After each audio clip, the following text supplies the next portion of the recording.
Hey guys, welcome back to the channel. This is story about what if Naruto show off his awesomeness against Rias' Peerage and Sona's Peerage part 1. Before I start, please do support for more amazing content and comments for part 2. Do consider to subscribe my channel and share my video to your friends and check out the description as well. Let's start the video. Naruto coughed loudly as he opened the door to his apartment, receiving a cloud of smoke to the face as he did so.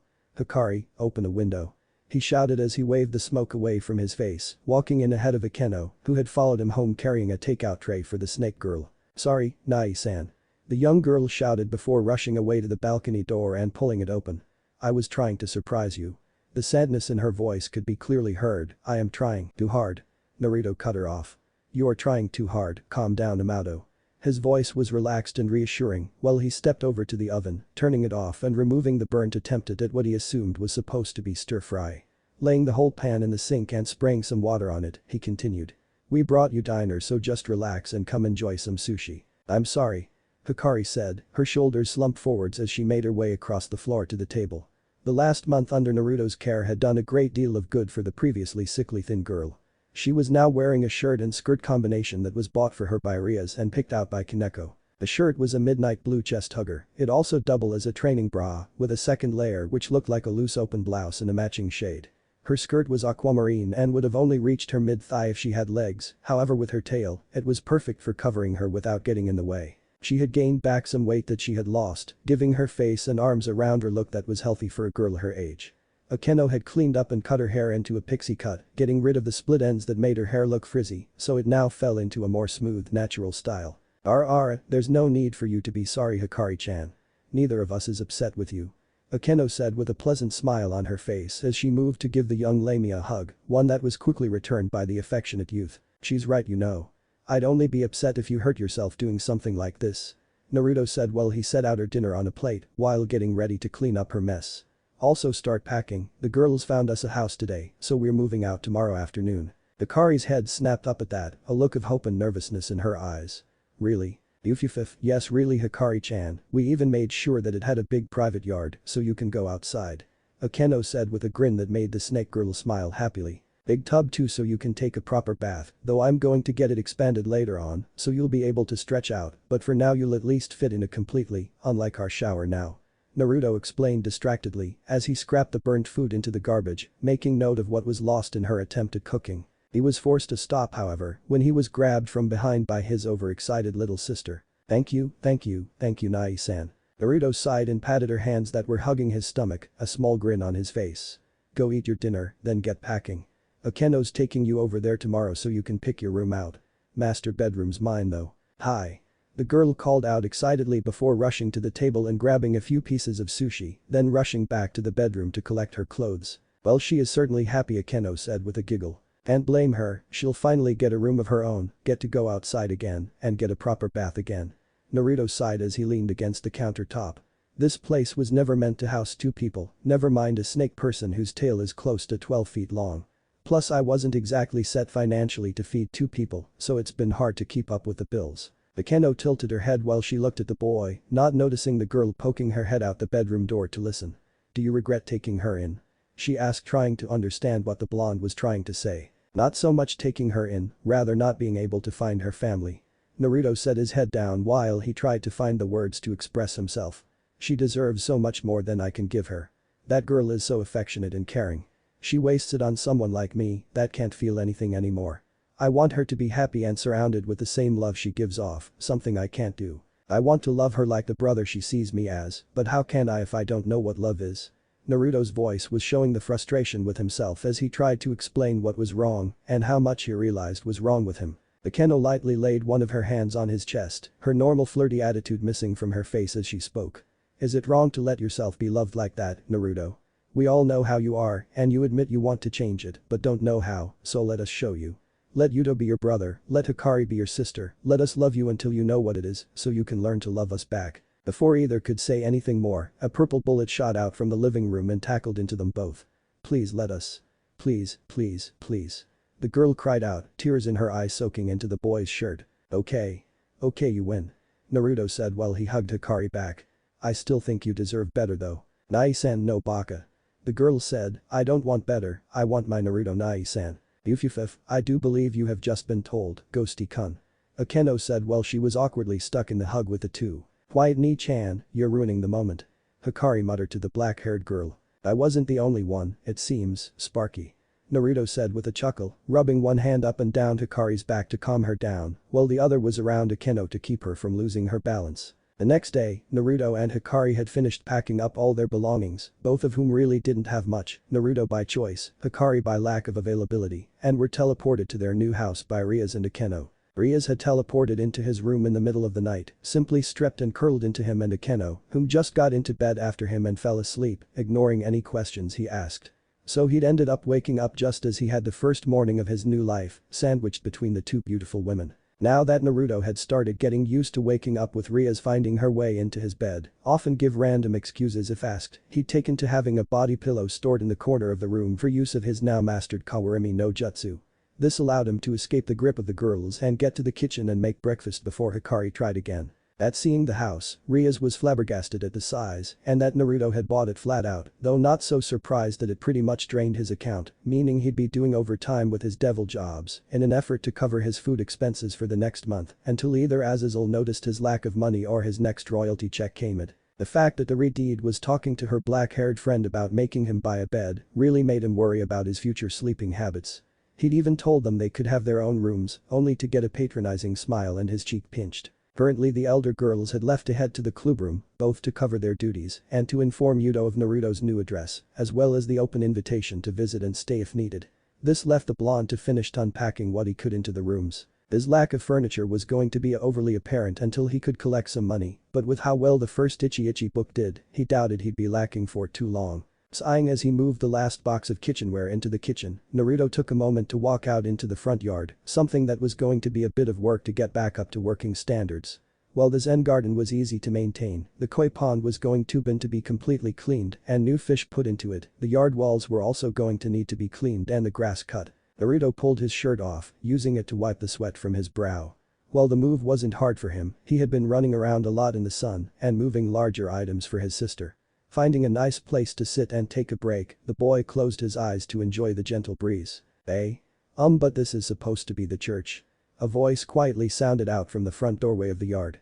Naruto opened his eyes to look at the source and blinked in surprise. The voice came from a young blonde-haired girl that was dressed like a nun. Her head was covered in a white veil with blue trim, while her body was covered in a black robe with a silver cross, clasping the neck part closed. Hi. The whiskered-haired blonde asked as he approached the girl, noticing that she was dragging a suitcase that was barely held close behind her and held a map in her left hand. Ada yelped in shock at Naruto seemingly appearing in front of her, which made the blonde boy grin a little as he found her flustered expression cute. Before either to say any more, a shout came from inside. "Nai-sen, is everything OAHHH?" Followed by a loud crash and the sound of breaking glass. Naruto took off towards the house without even looking back, as the unknown nun followed only steps behind him. The scene that the young nun came into was an odd sight to behold. At the base of a stairwell, laid out in the arms of the blonde boy that scared her before, was a snake girl. Around her was what looked to be a broken vase, shards of which were spread across the floor. The girl was having her hands examined by the boy, as if her being half snake was normal. Then she saw what he was looking at that had the snake girl in tears. A larger shard of the vase had punctured her hand completely. "Damn it, Hikari, this is why I warned you to slow down," Naruto said as he looked over her hand. "I'm sorry, Nai-san, sniff, I didn't see the vase," and her excuse was cut off by the boy lightly flicking her head. "Nai-san, the vase can be replaced, you can't. So slow down," Naruto said while carefully getting her up and brushing the glass shards away from them.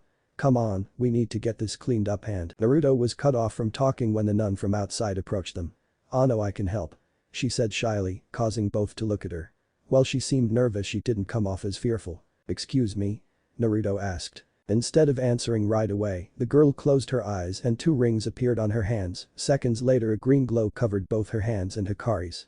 The light seeped from the nun's hands and started pushing the glass from Hikari's hand, painlessly healing her wounds. 30 seconds after she started, Hikari was completely healed and could only stare at her hand in shock. Thank you," the snake girl said just as nervously as the nun had at first. Naruto looked back and forth between the 2 nervous teens and could only sigh as they stuttered at each other. Taking a breath, he cleared his throat to get both of their attention. "I thank you, miss, for healing my clumsy little sister's wound. My name is Uzumaki Naruto, and this is Uzumaki Hikari, welcome to our home." He finished with as warm a smile as he could drudge up. The smile seemed to work as the nun smiled and blushed before answering. Pleased to meet you, how do you say your names again? Naruto smiled while Hikari giggled lightly at the other girl. Family name first, given name last. Naruto explained easily. Oh. The blonde girl chirped, sorry my Japanese isn't very good, but my name is Argento Asia. Thank you for welcoming me. Devil's Pass. Look, I've looked over the results 4 times Surzich's. I'm not sure how she did it, but your sister turned the kid into a dragon. Admittedly the change hasn't completed itself yet, but it's only a matter of time. Ajuka said as he looked into the holographic image of a young-looking man with shoulder-length crimson hair. The green-haired scientist was sitting in a large throne-like chair behind an equally large dark wooden desk. Surrounding him on all the walls were massive filled bookcases. The room was lit by a bay window that was taking up a quarter of the wall, making the 8-foot-high double-door entrance seem small in comparison. The image of the red-haired man could be seen rubbing his temples, his eyes closed in frustration. I understand that part, Ajuka. What I'm asking is he dangerous? About as dangerous as anyone else. Kid will be powerful in the future, no doubt about that. Actually he reminds me of you when we were younger. Smart, strong, disrespectful, and a horrible sense of humor. You forget I was devilishly handsome too. The Redeed countered cockily. Nope, your little sister totally believes he has that covered. Ajuka said while a smirk grew on his face, which grew in speed to match the Redeed's paling face. He started to laugh when the man on the other end suddenly jumped to his feet, only to be knocked back into his seat by a flash of silver on behind him. Oh Grafia-chan, I need to save my sister Fro. Master, you must behave in a manner befitting your title. Your sister has her situation well in hand. The silver hair maid said strictly. She would do her best to put off the 2 meeting as long as possible. She did not desire to see the insanity the 2 in the same room would cause. Ajuka snorted quietly on the other end, causing the Redeed to look at his friend. Honestly, given the dynamic I saw, I think it's better to say Kaneko has him well in hand. Kid doesn't seem to answer to anyone, but seems to have a weak spot for a pouting face.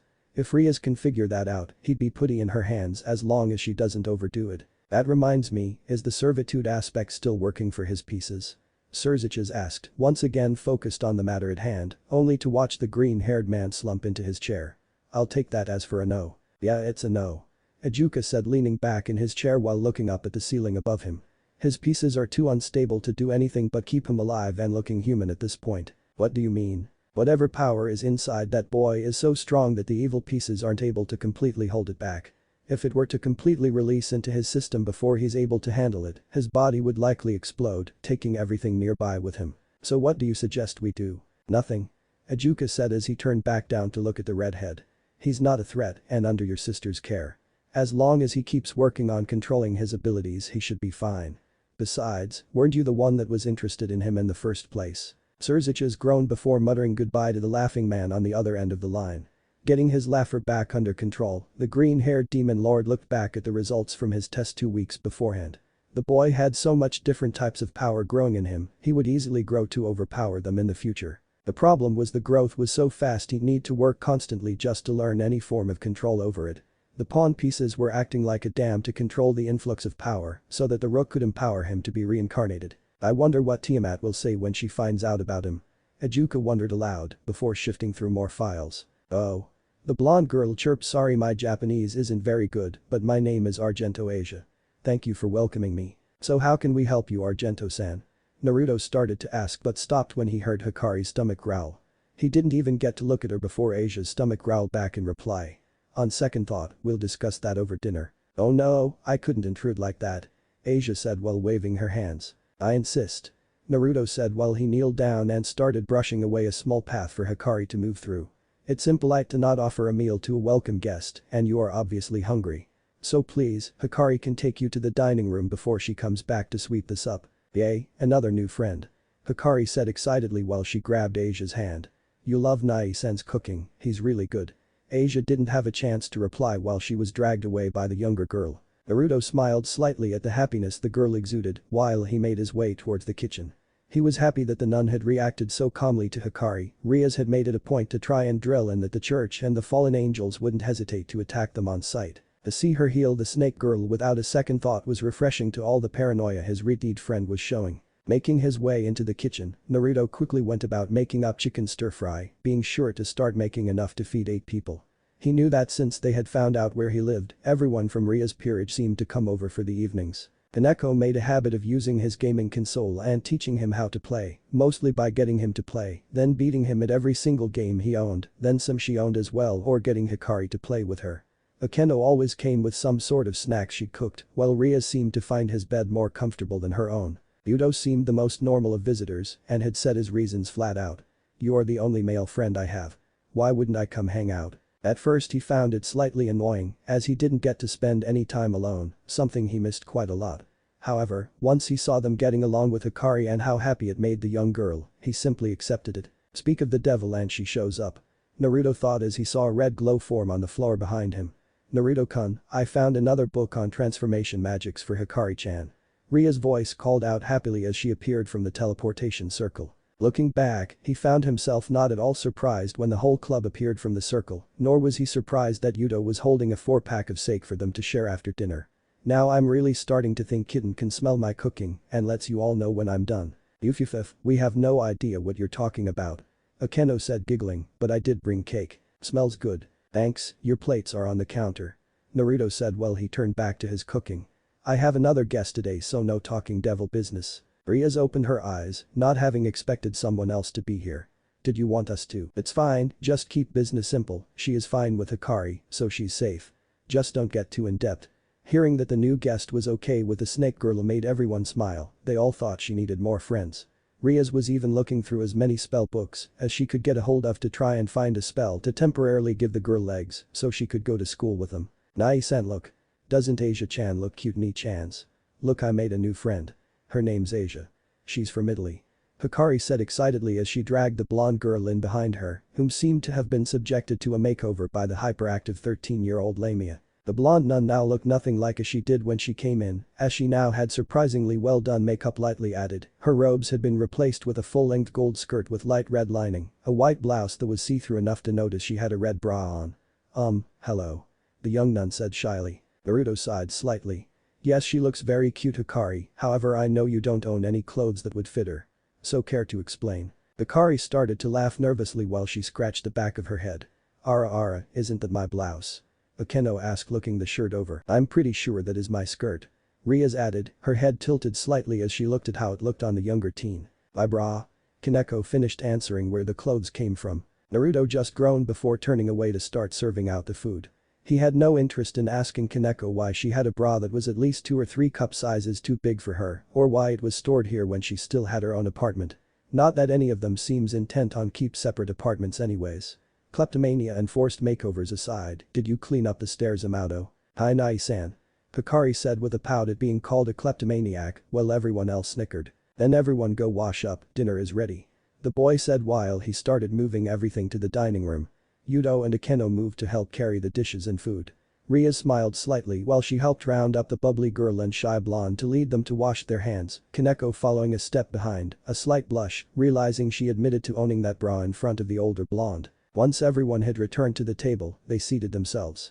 Akeno sat herself to the left of the head of the table, while Rias took the right. Kaneko was down from Akeno, followed by Yudo. Hikari slid in next to Rias and Asia across from Yudo. They moved Naruto's food to the head position, leaving him no choice where he sat. They all got a smile when they saw the slight awe that Asia showed at the spread before them. "Wow, this all looks delicious. Thank you." Naruto said as everyone reached for their chopsticks and started to eat before he noticed the nun was saying a prayer, which caused all the devils in the room to wince. He chuckled under his breath, earning a glare from all of them, but stopped when he noticed Asia looking around for something. "Something the matter, Argento-chan?" Where are the forks?" she asked, slightly worried. Naruto slapped himself in the head, remembering that she wasn't from Japan and wouldn't know how to use chopsticks. "Right, my bad." The boy said as he started to stand. "I got it, Nai-san." Hikari said happily while she slid from her spot and headed to the kitchen. "Last drawer next to the sink." Naruto supplied. "Sorry, Argento-chan, I didn't realize you wouldn't know how to use chopsticks." "Oh no, I'm sorry for the inconvenience," she said while bowing her head to him. Naruto chuckled while he reached to the sake that Yudo had brought with him.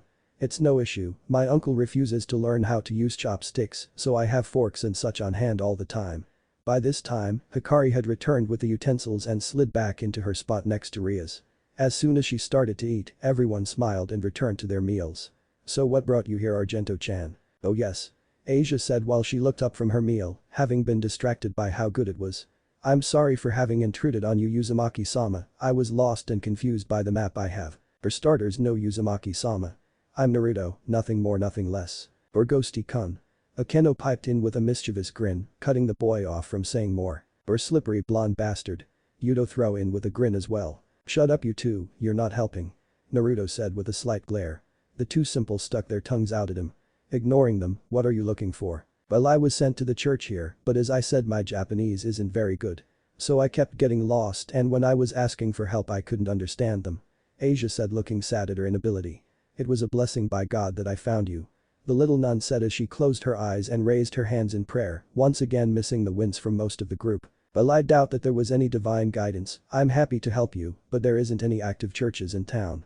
Naruto said while he threw about it, ignoring the worry that Rias was showing. After dinner, bring your map to me, I'll see where you made your mistake. Asia's whole body seemed to radiate happiness when she heard that. Oh, thank you, Naruto-san. You're truly a gift from God. Naruto waved it off. Nothing of the sort, I just can't leave someone as kind as you out on their own. Naruto-kun, can I talk to you for a second? Rias was straining to keep a smile in place when she asked this, causing Naruto to already know what she wanted to say. Wiping his mouth on a napkin, Naruto nodded and stood. Hikari, it's your turn for dishes. Naruto said as he expected Rias was going to take a while to calm down. After, be sure to pull some extra blankets out for Asia, it's too late to send her out now. Oh no, I couldn't, Asia tried to say, only to see both Rias and Naruto had left the room already. And that's why we call him Ghosty-kun. Akeno said with a smile. Though I must say, it's rare for him to warm up to someone so quickly. Eh? Asia asked in surprise. He seems so nice though. Hikari giggled. That's cause he's just shy. Hikari's smile grew while she looked over at Akeno. But Asia-chan is super awesome. She's got this super cool healing power. The girl started saying really fast and praising the little blonde, causing the nun to blush brightly. Oh? Akeno asked, her smile gaining an intrigued look. Uh-huh. The youngest girl said while nodding happily. I tripped on a box upstairs, knocking the vase. Ria's knee-chan got us off of it. When I tried to catch it, I fell down the stairs. I cut my hand really bad. Asia came with Nai-san and her hands glowed really bright and all my cuts right healed up. This got everyone attention. Not only did the nun seem to not mind sitting and talking with Lamia, she'd also just healed her. Said girl was blushing at the attention and smiled sadly. It's a gift I was given by God. The look in her eyes while she looked at her meal told all the devils that she had a bad experience with her gift. Hikari just kept talking about how cool it was. In the living room, Rias was trying to argue with Naruto about having the nun in the house. Keyword was trying. You can't keep her here, Naruto, she's with the church and could attack us at any point. They are sworn enemies of devils and could turn on you at any point. Naruto was simply watching her rant impassively while he leaned against the doorframe. We need to send her away right away, tell her that. Okay, stop Red. Naruto said, holding up his hand, having heard enough. I'm not sending her out. Naruto-kun, you can't keep her here. Haven't you heard anything I've said? The girl's voice starting to rise. Yep. I heard every word and I'm ignoring your paranoia. He countered calmly. He locked his eyes with her sharply before she could start yelling. And I have reason. Rias stopped when he narrowed his slitted eyes on her, his whole body screaming at her that he wouldn't listen to her unless she could prove to him she was right. Taking a breath to calm her nerves, which always get scared when Naruto got mad, she looked up at the blue-eyed dragon. Okay, why? Nodding that she was now going to hear him out instead of simply demanding things of him, Naruto relaxed his shoulders. The first thing that girl did after wandering and lost was heal Hikari's hand after she smashed your vase from falling down the stairs. Rias groaned and smacked herself in the head about the vase, which was supposed to be a good luck charm. Yeah, I owe you a vase. Anyways, she wasn't worried about the fact that Hikari is Lamia, just that she was hurt. When she did the healing, 2 rings appeared on her hands, indicating one of those sacred gears you keep rattling on about. That's interesting and all, Naruto-kun, but that doesn't mean she's safe to have around. She could still turn on us. Rias said while trying to make the boy see her side of things. Have you looked at the legends of Lamias? Naruto asked, only to get a slightly confused nod from the red-haired girl. They said that they eat children. If that girl was a strict follower of those teachings, she'd have attacked us when we were weakened and distracted. I didn't even see her until she spoke because I was focused on Hikari. Hell, she could have left when she saw us and called for help to attack. Rias winced when she realized she was losing ground quickly. That doesn't. Ouch. Yudo's voice attracted both their attentions to the kitchen, where they quickly rushed to see what happened. They arrived just in time to see the topic of their conversation healing a large cut on the blonde boy's hand while Hikari stood behind him, a large butcher knife on the floor beside him with blood on it. They hadn't even finished coming through the door when both were caught by the last two members of her peerage, Kaneko taking Naruto's hand while Akeno stepped in front of Rias. Nothing to worry about but Yudo-kun only slipped while washing the butcher knife from dinner. Naruto had a deadpan look on his face, already knowing that the knight would not have slipped while holding a knife. Rias however was watching intently, seeing the cut disappear completely, knowing of only one gear that could heal any being, human, devil, fallen or yokai. Twilight healing. Well, looks like I own you twice over now, Asia-chan. Naruto said with a slight grin on his lips as the girl pulled away from the now healed knight. Once for my clumsy sister, another for my idiot friend here. Said friend flipped Naruto off while the girl stuck her tongue out at him. Oh no, I'm happy to help. The nun said politely while she bowed her head to them, hiding her blush. You've been so kind to me, this is the least I can do. Seeing this as a chance to prove his point, Naruto stepped away from Kaneko, lightly patting her on the head while he did so. As I said, you are welcome for the night, that won't change, but I have to ask. I know you like Hikari, but what are your views on other non-humans? Oro? The girl asked cutely while tilting her head. What do you mean? Well, I don't know if you've noticed, but I'm not really human and I have friends that are devils. I wouldn't want you to feel out of place if they were to show up, so I want to know what your thoughts on them are. Naruto continued, giving everyone a look to keep quiet until she answered. Asia got shy and looked down as she started to fiddle with the hem of her shirt. Well, if they are nice like you and everyone else here then I wouldn't mind. I really like being friends with Hikari-chan here. So if they are nice I'd like to be friends with them too. Well, I think they're nice, though one of them can get kind of paranoid. Rias stuck her tongue out at the largest blonde in the room for the jab at her concern, while Akeno giggled knowing what he was poking fun at. And they are all pretty quirky. Ara, you know you love us, Ghosty-kun. Akeno said, openly admitting to being one of the devils. So you'll have to decide for yourself if they are nice. Naruto finished saying, pretty much acting like he didn't hear Akeno. Asia looked in surprise at Akeno, silently asking if she was really a devil, with Akeno simply opened her devil wing. Asia looked on in awe, clearly shocked. However, everyone could see a clear lack of fear or anger, she showed absolutely no negative emotions whatsoever.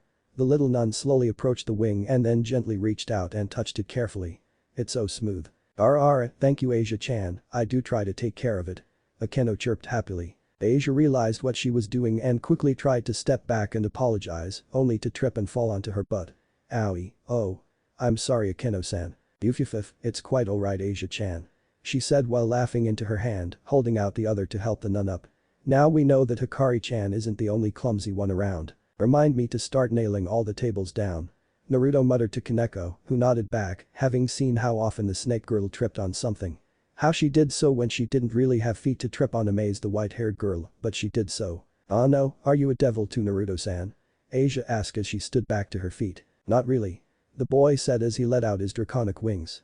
I'm an anomaly. I was supposed to become a devil, but something messed up the process.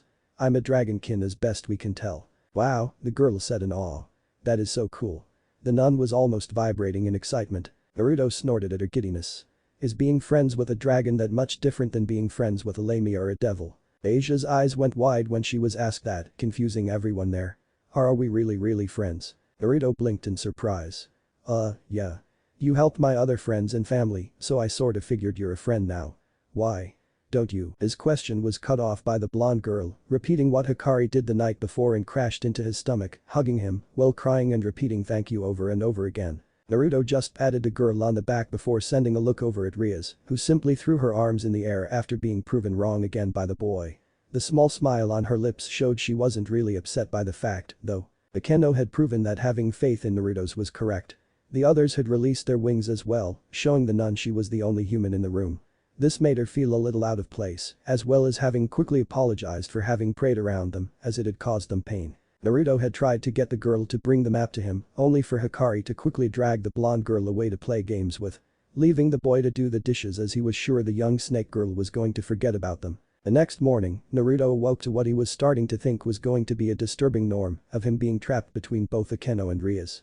While he was fairly sure that they were doing this for a reason, it was getting very hard to keep from getting used to the two naked bodies pressed against him. The reason he found the position so disturbing was he kept feeling that they were up to something.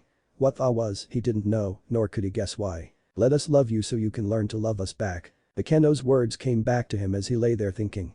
Can I really learn that? The blonde boy thought to himself while he switched with the body pillow to let the girl sleep while he went to start breakfast. As he exited the room, he was caught off guard by the smell of food being cooked, and it wasn't burning, so he knew that Hikari wasn't the one trying. Making his way to the kitchen, he came across who was cooking them breakfast and had to blink in surprise. There was the little nun humming a soft tune while she moved around the cooking area, making breakfast. Not at all ready to think about this, he simply made his way to the kettle and flicked it on. "Oh." Asia exclaimed when she turned to find the blonde teen fumbling around for a cup to make coffee. Sorry Naruto-san, I didn't see you there. I hope you don't mind, I was so grateful for all you've done for me that I wanted to make you breakfast to show my thanks." She was smiling happily at the teen, however all she got in return was a soft grunt while his blue eyes glared at the kettle of water as if wishing it to boil faster. "Don't mind Nai-san, Asia-chan.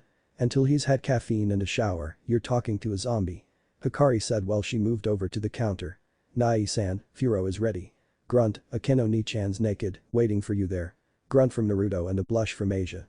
"She's with Kaneko Ni-chan and Yudo-kun, they are all ready to play with you in the bath." Grunt. "See Asia-chan," he doesn't reply beyond grunts and half-formed words.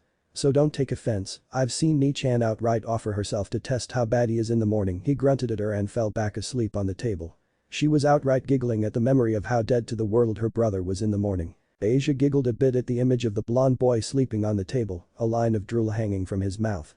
"Okay, so should we lead him to the bath then?" "No, let him have coffee first, he may fall asleep in the tub if we don't," the purple hair girl said as she slid up to the cupboard and pulled out a mug and the instant coffee, readying it for the water and laying it beside the kettle, earning a grunt from her brother figure in reply. "Welcome Nai-san." "Oro?" "You know what he said?" Asia asked in surprise. "Nope, but he always says thank you when I do things, so I just assume he'd want to thank me," the girl said with a big grin, having gotten very used to dealing with the brain-dead morning version of the boy. "As I told you last night, I've been with him for a month, he's not a morning person." Both girls let out a giggle while the boy watched the kettle, never noticing the snake girl reach over and plug it in so that it would really start to heat up. It took about an hour for Naruto to completely return to his normal self, by which point breakfast was finished and everyone else that had stayed, with the exception of Yudo, had made their way to the breakfast table. "You know, you didn't have to do this Asia. You're a guest here, I could have made breakfast," Naruto said while he sat down, once again forced to sit at the head of the table, even as he had set out his place at the side. "I know Naruto-san, but I really wanted to show my thanks for all the kindness you've all shown me," the girl said with a happy smile on her face, which reflected just how pleased she was that she did something for them. Naruto smiled slightly while shaking his head. "Again, not neat but much appreciated." Asia gave a beaming smile with a blush on her cheeks. "That said, since we didn't get to go over your map last night, why don't you bring it here and show me where you were trying to go?" Asia nodded and quickly got her map out and showed it to the blonde boy, being sure to point out where she thought the church she was head was. "It's right here, I was sure this was the place." Naruto nodded sagely while everyone looked on to see if he could figure out what the problem was. "I can already tell what you were doing wrong, and it also shows me how much we need to teach you," Naruto said calmly, not an ounce of anything but serenity in his voice. "Really?" "Yep. There are two main problems," Naruto explained while he reached for the map and calmly turned it around. "First was you're holding it upside down." The other girls got sweat drops as they heard him explain this. "Second is this is a map of Kyoto, not Kuo." Everyone faulted other than Naruto and Asia, the later just ended up with gloom clouds over her head. "Now this is an easy fix, as I have a map of town in the study, so either I can get it for you and show you where to go." The girl quickly looked up with hope in her eyes. "Or if you want to hang out here for the day, I can lead you to the church this afternoon once school is done for the day. Choice is yours Asia-chan." "Really? You don't mind showing me?" Asia said with wide eyes. "Of course not, it's what friends do, right?" Naruto said easily, causing the girl to get teary-eyed smile while she looked at the boy. "Besides, if you stick around you can keep Hikari out of trouble, and I'm sure she'd enjoy the company since we still need to find a spell so she can go out in public." Asia looked back at the hopeful look on Hikari's face and couldn't help her smile grow larger. "I'll gladly wait here if you don't mind." She did get to finish when she was slammed into by a purple hair missile. "So that's what that looks like from the outside," Naruto remarked with amusement as he saw the two girls fall to the floor, his half-snake sister on top of the blonde-haired nun. "It's pretty funny when you're not the one hitting the ground." Naruto sighed as he leaned against one of the trees that surrounded the line markings of Kuo school grounds. While school was just about to let out for lunch, the blonde boy had slipped out of class a bit early so he could get some time alone. Rias had made it a point to try and be seen with him as much as she could, often calling in aid from Yudo and Akeno to try and make him part of the popular group. He'd only been caught off guard twice before and had been lucky enough to find an exit before too many people saw him with them. With his training and his past abilities going on almost every day, his stealth was rising in time with his attack strength, making it harder for them to catch him, let alone keep him. This of course made Rias just more determined to get him seen with them, hoping to make him part of their group in school, as well as in their off time. Naruto released a slight chuckle when he thought of how ironic it was that he now had two girls in on the same bet. Both Kaneko and Rias had bets on trying to catch him when he was trying to disappear. The bets were slightly altered of course. Rias was for school and restricted. If she could catch him while he was at school, she could keep him by her side as long as she wanted. If she couldn't, she would relent when he didn't want to tell her where he was or is. He wasn't allowed to leave the school grounds as long as school was in session, and she couldn't use others beyond the orc group to hunt for him. The game was fun for him, but sometimes got a little annoying. It only got worse when he beat her in chess, as a way to get a day off from being chased. Kaneko's bet was completely different in its level and worth. It was only restricted to when he decided to disappear. His home, the school and the orc room were the only safe havens. If she ever caught him when he used his stealth to disappear on a group until the time that he made it back to one of those places, at which point he texted her, then he would have to answer any and all questions she had with complete disclosure. His task was to find out her original name without asking anyone in the peerage. If he did, she had to explain her past completely. Although she explained that she didn't acknowledge the name as hers, she was okay with him knowing it simply because he refused to call anyone by their name once he decided on a nickname for them. "You're kitten, nothing more nothing less.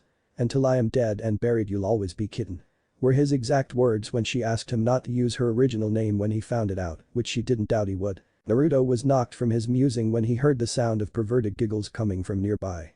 Curious about what could be causing the sound on school ground, as he was pretty sure he knew who it was, he headed towards the noise.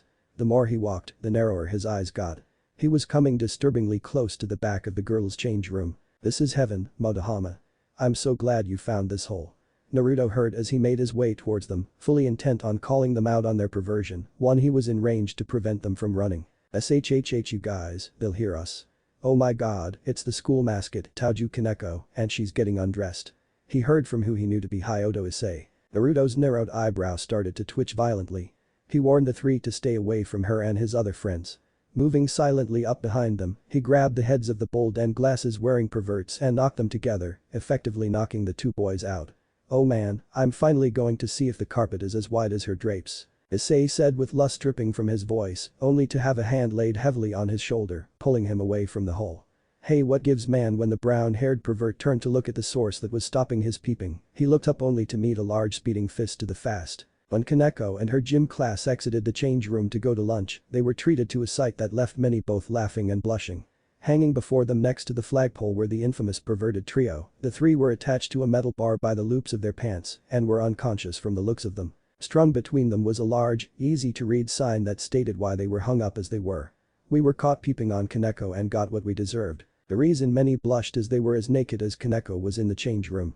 Some at the same time as the girls, so they knew they had been seen too, though whoever did this odiously didn't look to see who else was seen. "I wonder who did this?" one of her classmates asked aloud what many thought. "Seems someone doesn't want our mascot being peeped on," another girl said with a giggle. "A secret admirer maybe," she added on teasingly, hoping to get a reaction for the seemingly emotionless teen. "Either way it works out well for us. As long as they are watching out for Kaneko, we are safe from the perverts as well." A voice sounded, getting nods and sounds of approval from the rest of the group. Kaneko however didn't say anything as she knew who it was that had caught the trio. His smell was all over the area and he had warned not only them but also many others that this would happen. Now that she thought about it, they were hung around the height of a flag would fly on a flagpole, as well as there being mats around the ground and wall in case they fell. As far as retaliation went, this would be humiliating but not painful or deadly, a perfect return for them trying to humiliate the girls they were peeping on. "You know, when he said he'd hang them from a flagpole, I didn't think he'd really hang them up like they were a flag," the other blonde boy from the occult research club said as he walked up beside his white-haired friend. "Yufifif, our little ghost seems to take his threats to people very seriously." Akeno announced her presence by adding to Yudo's comment on Naruto's work. "Deserve it," the smallest said while not looking back at the two. "At least he took precautions as to only hurt their pride," the princely knight said as he looked at the mats. Seeing many of the girls look at him oddly for his worry over the three's health, Yudo quickly added to his statement. "I wouldn't want the perpetrator of this prank expelled for defending your girl's honor. Would you?" They all quickly agreed with his thoughts as it would be bad for something to happen to their protector. "Hibakun, did you do this?" one of the girls asked, hoping that their charming prince was also a knight in shining armor. Yudo smiled charmingly but shook his head negatively. I'm sorry to say it wasn't me, I just got out of class, and I doubt I'm strong enough to have gotten all three of them up there by myself. Akeno just continued to giggle at the sight while she scanned the crowd for any signs for whom she knew to be the mastermind behind this punishment. However, instead of the boy she was looking for, she found sight of familiar red hair. "Oh Butchu, have you come to see our newest attraction?" In a manner of speaking. Rias said as she came to stand beside her best friend. How he managed to do this so quickly is beyond me. The young devil said as she looked at the way they had been tied, raised, the mat set out and extra wires tied in place to prevent anyone from being hurt. It was all done in the time it took for the class to change and be let out, which couldn't have been longer than 10 minutes. Ghosty-kun is Ghosty-kun, Butchu. You know as well as the rest of us that he defies expectations. Akeno said quietly to prevent others from hearing. Well, she was happy he was taking a more active role in school and wanted him to be closer to them as much as Rias did. This kind of attention would only cause him trouble. Speaking of which, any signs of him? Rias asked the rest of her peerage. His smell is here, but otherwise no. Kaneko said, her eyes not off the sign that hung with the boys, trying to make out something. What are you looking at, Kaneko-chan? Yudo questioned, noticing her attention was intently on the hanging boys. His smell is coming from the sign. The girl replied quietly, but I also smell blood. This got them all to focus on the white-haired girl intently. Blood. Kaneko nodded slowly, her eyes never leaving the sign. Coming from the sign. Quickly looking the boys over from the ground, they all saw that while having large bruises from being knocked out, none were bleeding, which only confused the rest of the group. None of them doubted her nose, and so knew she was smelling blood. The question was where and why. Until Ria's eyes widened as realization struck her. He mixed it in his ink. Rias whispered aloud. He knows Kaneko's nose, so what better way to throw us off his trail than distract us after leaving something like this to let us know where he was. Yudo groaned quietly when he realized Rias was right. But if he was trying to avoid us, why make such a display? Akeno asked. Said he would. Kaneko stated, finally looking away from the prank victims. Yudo nodded with Kaneko's statement and he never goes back on his word. The blonde boy looked over the perverted trio's predicament once more before adding, you sure he's not a ninja, Butchu, cause this trap looks. I know what you mean, but I can't find anything that shows if he is or not. The girl said, shaking her head. Because if he is one, finding him is going to be a major undertaking. Yudo said while they all started to walk away to look for the last of their numbers in the schoolyard. None of them noticed a small puff of smoke that appeared around the corner of the building that was blown away in the gentle breeze. Naruto released a sigh of contentment as he relaxed into one of the couches in the orc room. He'd slipped out of class early, leaving a shadow clone, his new favorite jutsu, to cover for him while he set about to read the books on transformation magic Rias had been getting for Hikari and him. The shadow clones were great for learning, spying and confusing people. They also made an excellent tool for chakra training, which he abused to hell and back because of the memory transfer aspect. He did discover one flaw in them, however. As they were chakra constructs, none of his other abilities could be used by them. This meant that magic training and learning to control his black fire had to be done by himself, as well as his physical training. He'd also discovered that his rook traits didn't transfer either, meaning they were far easier to damage than he was. So far the only other person to know about his clones was Hikari, as once he could make one that lasted longer than an hour, he would often leave one to talk with her while he was in school.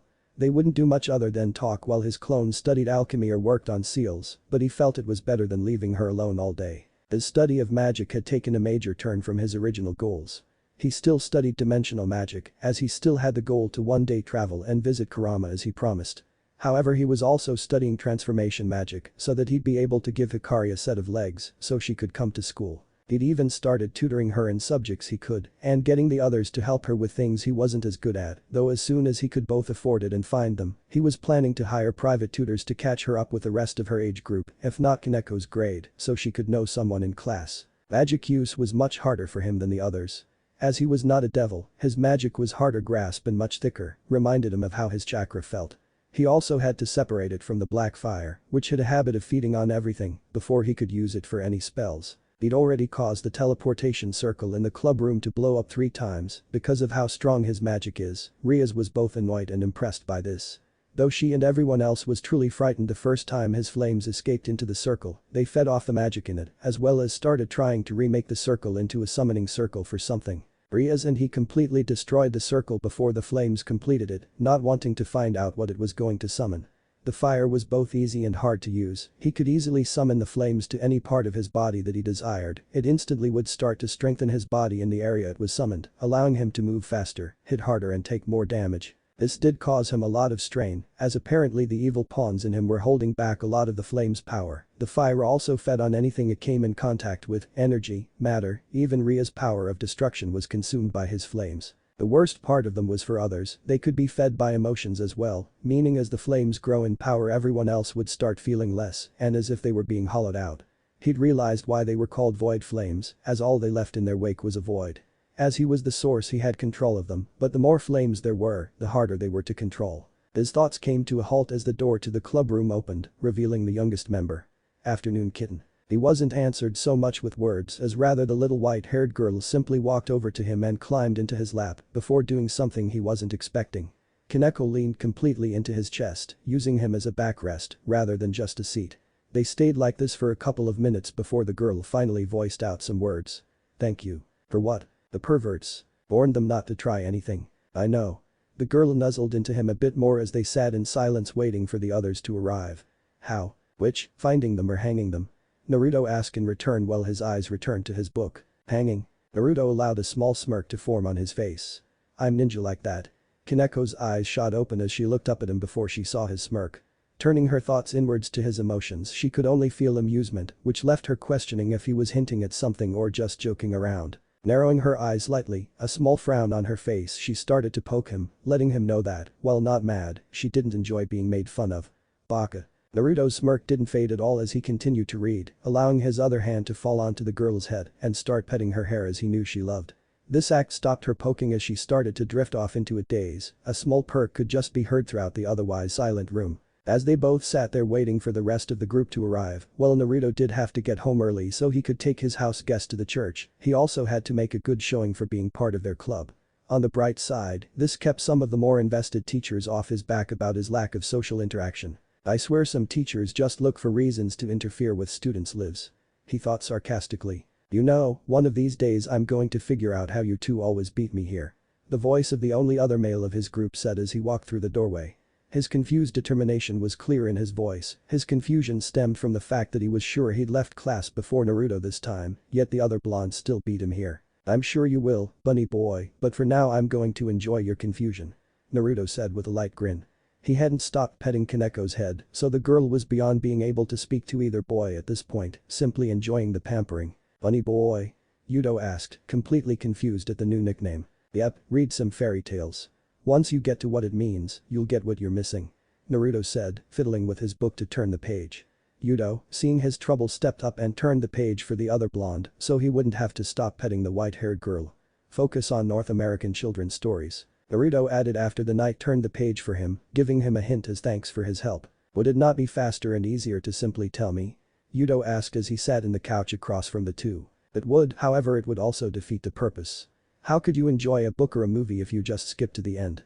Naruto countered. Ghosty-kun, you'll start to sound like an old man if you keep talking like that," Akeno said as she silently entered the room. While she was getting better at creeping around, she had yet to get the drop on the ninja and retraining. Naruto just gave the black-haired girl a knowing grin in response while he stopped his petting of the cat-themed girl. He timed it perfectly that once Kaneko shook off her daze, their red-haired club president entered the room. Akeno had to twitch this time, knowing she'd been beaten at their game. He'd gotten under her skin without a word and she couldn't say anything to tease him or Kaneko more as Rias had walked in to start the meeting.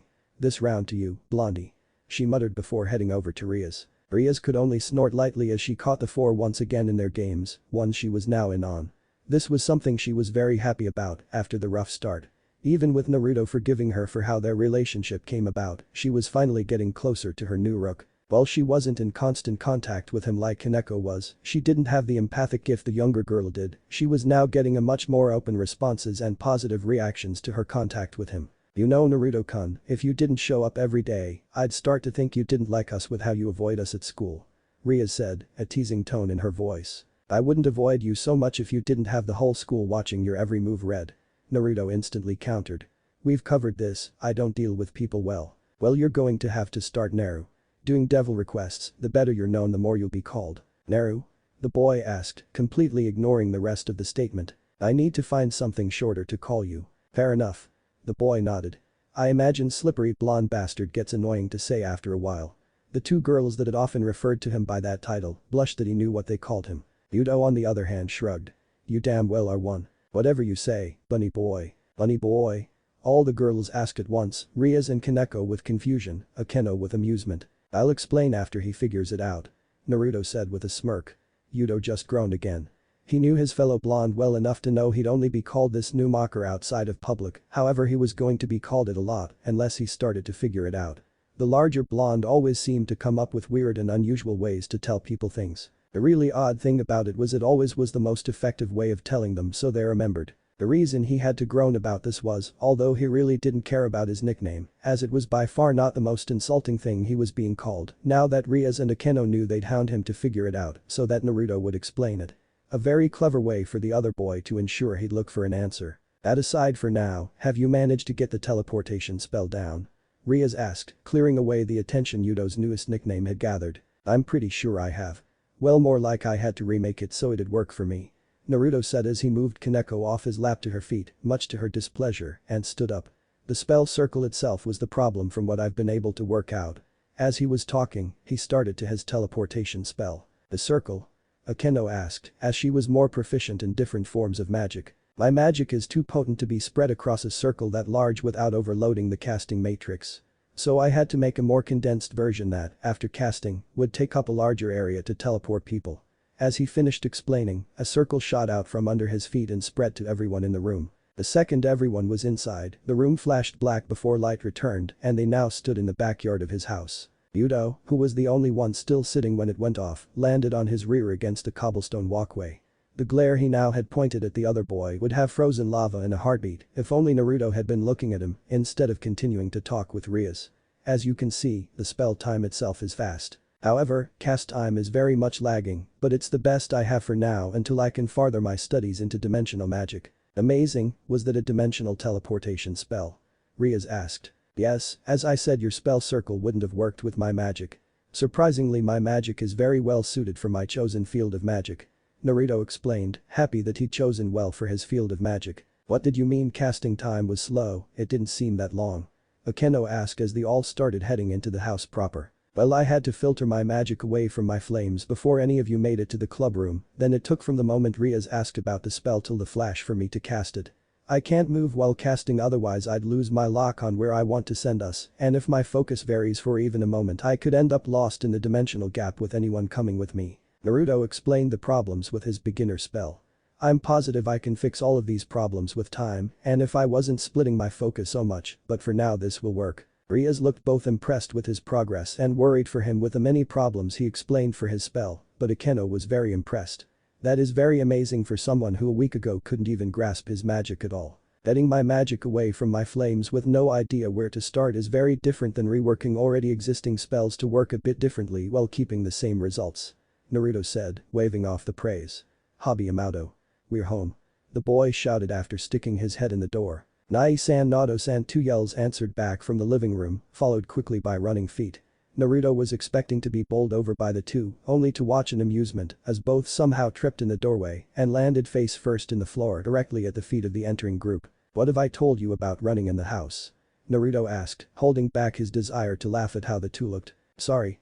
The two said at the same time, their voices muffled by them still face down at his feet. Rolling his eyes, he leaned down and helped both girls to their feet, still wondering internally how a snake girl could trip so much when she doesn't have feet to trip over.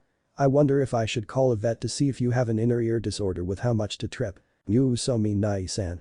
Hikari said with a pout on her lips, knowing that although he treated her like family, he often made jokes about them, both needing vets instead of doctors. Ni-chan's, Nai-san's being mean. Akeno and Rias could only giggle, which only got worse when the young Lamia threw herself into Kaneko's arms and started to fake crying. That ended quickly when Naruto asked her if she remembered to do the dishes, which made her try to hide behind the smallest girl, which failed badly due to her tail. Shaking his head, Naruto started walking into the house. Can I assume you didn't make a real lunch? Hearing her little tea, the blonde kept making his way towards the kitchen. Asia, we can head out after I make a quick meal for everyone, sorry for the delay. Oh no, I don't mind. The blonde girl said with a smile. I can wait for you by the door if you like. No, you can sit at the table with everyone else and eat. The meal is for you as well, Goldie. Naruto said as he disappeared. Goldie? The little nun asked in confusion. Akeno and Hikari giggled while Yuto just shook his head, the three leading the way to the dining room. Rias however gave a rueful smile and laid her hand on the nun's shoulder. You'll get used to it, he's given all of us nicknames. It is just his way of showing that he likes you, sort of. Oh no, what does he call you? Asia asked shyly. Rias held out a lock of her hair, giving it a deadpan stare. Red. Asia started to giggle a bit. Everyone at school calls him Ghost, so if it bothers you just call him that. Oh no, it doesn't bother me, it's nice to know he cares about us enough that he wants to call us something more personal than our given name. She said with a large smile, one that spread to Ria's face when she started to look at it like that. She always did want people to see her more than as Air Gremory or the little sister of Lucifer. Ria's Gremory. With Naruto she was just red. It was as refreshing as it was annoying that she didn't have a name, only a color. Yeah, he's weird. I never claimed to be normal. Naruto's voice yelled out, surprising the two. The girls gave each WTF looks before staring back at the kitchen door. I have no idea where that came from, but I think we should just ignore it. Rias said to the blonde girl who nodded, then started toward the dining room. Nice, and it's a good thing you can cook, cause you are totally insane. So? I want to be an aunt. Stop acting stupid and get a girlfriend. You're both nuts. Kaneko's quiet voice cut them both off as they entered.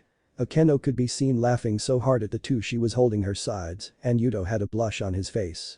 Apparently the two had missed much of the conversation, leaving them confused and staring at the floor before them and the closed door of the kitchen. "Do we want to know?"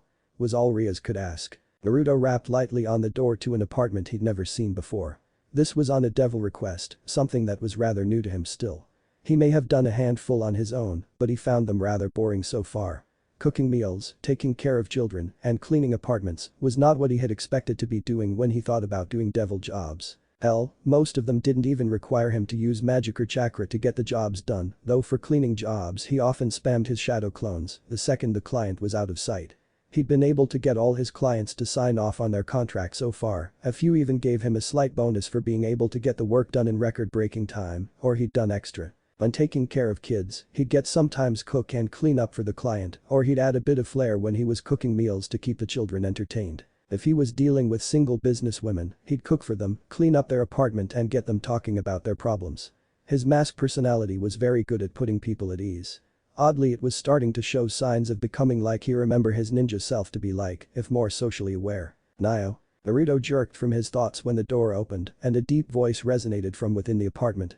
As the door opened, Naruto was forced to blink several times to ensure he wasn't imagining what he was seeing. Before him had to be the ugliest man he'd ever laid eyes on. He stood around 6'6", he had at least a 6 inches on Naruto across the chest, his eyes were bugged out, and his nose looked like it had been compressed into his face so badly, the tip was flattened. He was also wearing a magical girl costume he'd seen on a show Hikari watched, including wig and female panties. "Welcome, Nio." The man said, his voice deep even as it appeared he was trying to talk like a girl. "I've waited for so long," and Nio, suppressing a real shudder at the man's look, a very disturbing cross between lust and obsession. Naruto locked eyes with his client. "What is your wish?" The blonde was even impressed with himself at his lack of stutter. "I want you to turn Mirutan into a magical girl." And Nio, "Excuse me? I've been to another world, but no one has the ability to give Mirutan magical powers." The large man brought a clenched fist up to his chest and started shaking it. "At this point, as a last resort, I can't help but make a wish of my enemies, the devils." Naruto couldn't help but facepalm while releasing a quiet groan. "I just had to think that all these requests were too easy." Lightly putting his hand on Mirutan's shoulder, he softly started to push the man inside his apartment. "Of course you couldn't have an easy request like a costume that actually fit," Naruto said while he stepped into the disturbed man's home. "If we are going to discuss this, put on real clothes. I don't let my little sister run around in clothes like that, like hell I'm talking to a grown man in those things." The large man blinked happily before spinning around to the blonde youth walking into his residence. "You can give Mirutan magical powers. We will discuss it, but if you try hugging me, deal's off and I'm gone," the boy said once he saw the man's look. "Now go put something on, damn it." The large man got an even larger grin before running off to his room. "This is not going to be a fun conversation." Naruto sighed before pulling on his transformation magic book and flipping to the pages on human transformations. "Though if I can pull the girl transformation part off, maybe I'll try setting him up with Hyoto, that would be good for a laugh."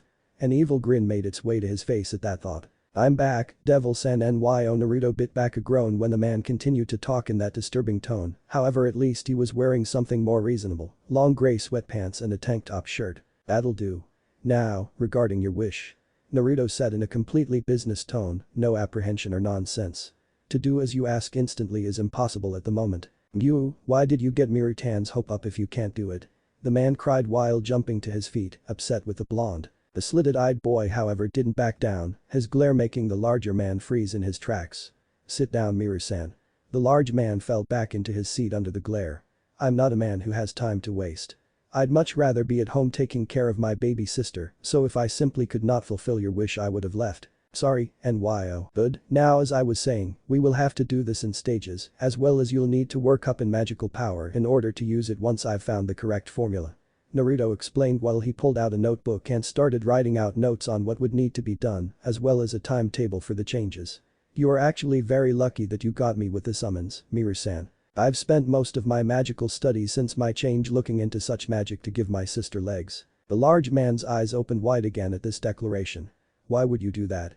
Miru-tan thought all devils would only think of themselves. Devils are not as evil as most are led to believe, it's simply a different race than humans, with different moral standards and values. One of the many common beliefs shared is the value of family and loved ones. There are also many laws that were set in place to protect humans and hide us, so that we can enjoy the peace we all share now. Naruto said as he finished writing up his note before handing it over to the large man. Now this is what it would take for me to fulfill your desire, it's neither easy nor will it be fast. I've also included costs and requirements for each stage. All payments are made at the end of each stage, this way I don't get paid beforehand, but I'm not doing everything for free till the end, and you get to see what you're paying for as we go. The man looked over the notes, wide-eyed at the final cost. However, as he looked at each stage and all the notes Naruto had written out he nodded. It's very expensive, but you explained why and why Miru-tan understands. Reaching over he signed the contract and handed it back to Naruto. When will Miru-tan hear from you? Naruto answered while he started mentally casting his teleportation spell to return to the club room as Rias had asked of him. As I've almost finished the first spell for my sister, max a week. However, as explained this spell will be simply to get you used to being a girl, a normal one. Don't want to make it permanent, then you realize it's not what you want, right? Okay, thank you Devil-san. Very well, I will be in contact. Naruto said as he released his magic to cast his spell and disappeared into a flash of black light, signed contract in hand. The club room flashed black for a second before light returned and Naruto with it. Were humans always this weird and I just never noticed before, or has the change drawn out the weird ones? The boy asked before anyone could even greet his return. I'm betting on a bit of both. Yuto said from his place on one of the couches. Surprisingly it was only him and Rias in the room at the moment. You're back fast, was it another easy job? Not even close, this one is likely to take a few years to finish.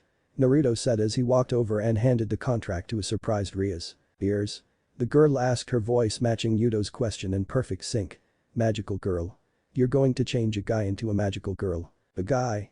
Yuto asked in shock. Yes ears, yes a magical girl, and yes a guy. Naruto said tiredly as he walked to the armchair at the opposite end of the table from Ria's desk, an addition made after his joining the group. The processes shouldn't be that much different from what I need to do for Hikari so she can go to school. Just add an alchemy potion to make the change permanent instead of temporary. Well, I can say you're more determined than I am, I'd have told him it was impossible. Yuto said, Rias nodding in surprising agreement. Naruto gave the other boy a deadpan stare. I'm taking you with me when I have to go back, you see the thing and tell him his desire is impossible. I'll laugh will you then beg him not to eat you. Yuto gave a nervous chuckle, being sure to be sick that day. He didn't care what day it was, he was calling in sick. Anyway, what do you need Red? I need to get home before Hikari decides she wants to wait up for me. Carrying her up the stairs isn't fun with that tail of hers. His body sliding back into the chair Rias had dubbed his. Rias snickered at the image of Naruto trying to carry the young Lamia up a set of stairs while trying not to trip over her tail. I just wanted to tell you that I've been told that some more rogue devils have been spotting coming into our territory, as of yet it's unconfirmed. However we have been told they are human eaters. Naruto's entire body jolted awake, every trace of his previous exhaustion disappearing, while his eyes grew a fierce gleam. A blood-red aura seemed to start bleeding from him, as even his eyes changed color to a glowing garnet. Both devils were forced to move back from the pure rage and bloodlust that seemed to seep from every pore of the normally lackluster boy. As quickly as it appeared the aura was gone again, leaving behind only a hard look in the boy's eyes. When do we go hunting? Rias needed a second to recollect herself. This was a side she'd never seen from Naruto before, even while he'd been angry when he thought she'd enslaved him, he hadn't released that kind of bloodlust. It scared her and was kind of comforting, as she knew that even if he was angry she now knew he wouldn't have hurt her for what happened. We are simply waiting for a suppression order so that we can confirm it's in the area. It'd be pointless to go out hunting if we don't know where to start looking. Naruto nodded slightly. I'll follow your lead this time, as I only just beat you to the last place. If your way is faster, I'll defer to it from now on, but if I find it before you get your order, I'm killing it my way." His voice and eyes were hard enough that diamonds would seem like putty in comparison. "You needn't worry, we've been using this method for centuries and been refining it as it goes to increase its effectiveness," Rias said, standing tall before the draconic blonde. Yudo couldn't stand the pressure between the two and was creeping back into his seat as much as he could. Naruto stared at the girl as he slowly stood to his full height, his arctic blue eyes locked onto her aquamarine, looking for even the slightest waver in her belief or resolve. He knew his chakra was barely being held back from blasting out into his demonic cloak again, and as he could see from Yudo, it was affecting them badly. Yet the red-haired girl wasn't giving an inch in her belief that she could and would deal with the rogue faster her way. Once he was inches away from her face, his eyes softened and a small grin reached his lips.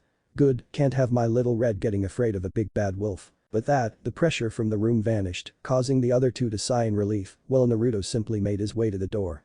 "I'm going home, see you tomorrow." Rias was just about to ask what he meant about a big bad wolf, but a flash of black signaled he'd already left the building. "By Satan, that boy is scary when he wants to be," Yudo whispered out. "Maybe, but he's never once shown that side directed at us," Rias said with a slight smile on her lips.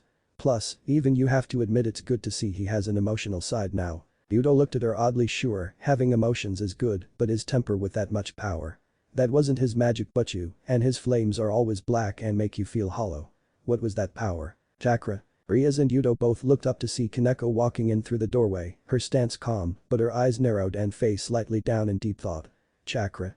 the Redeed asked. "Hi, odd chakra but still chakra." "Odd in what way?" Rias asked, hoping to get some sort of explanation from the little rook. Kaneko disappointed her though by shrugging.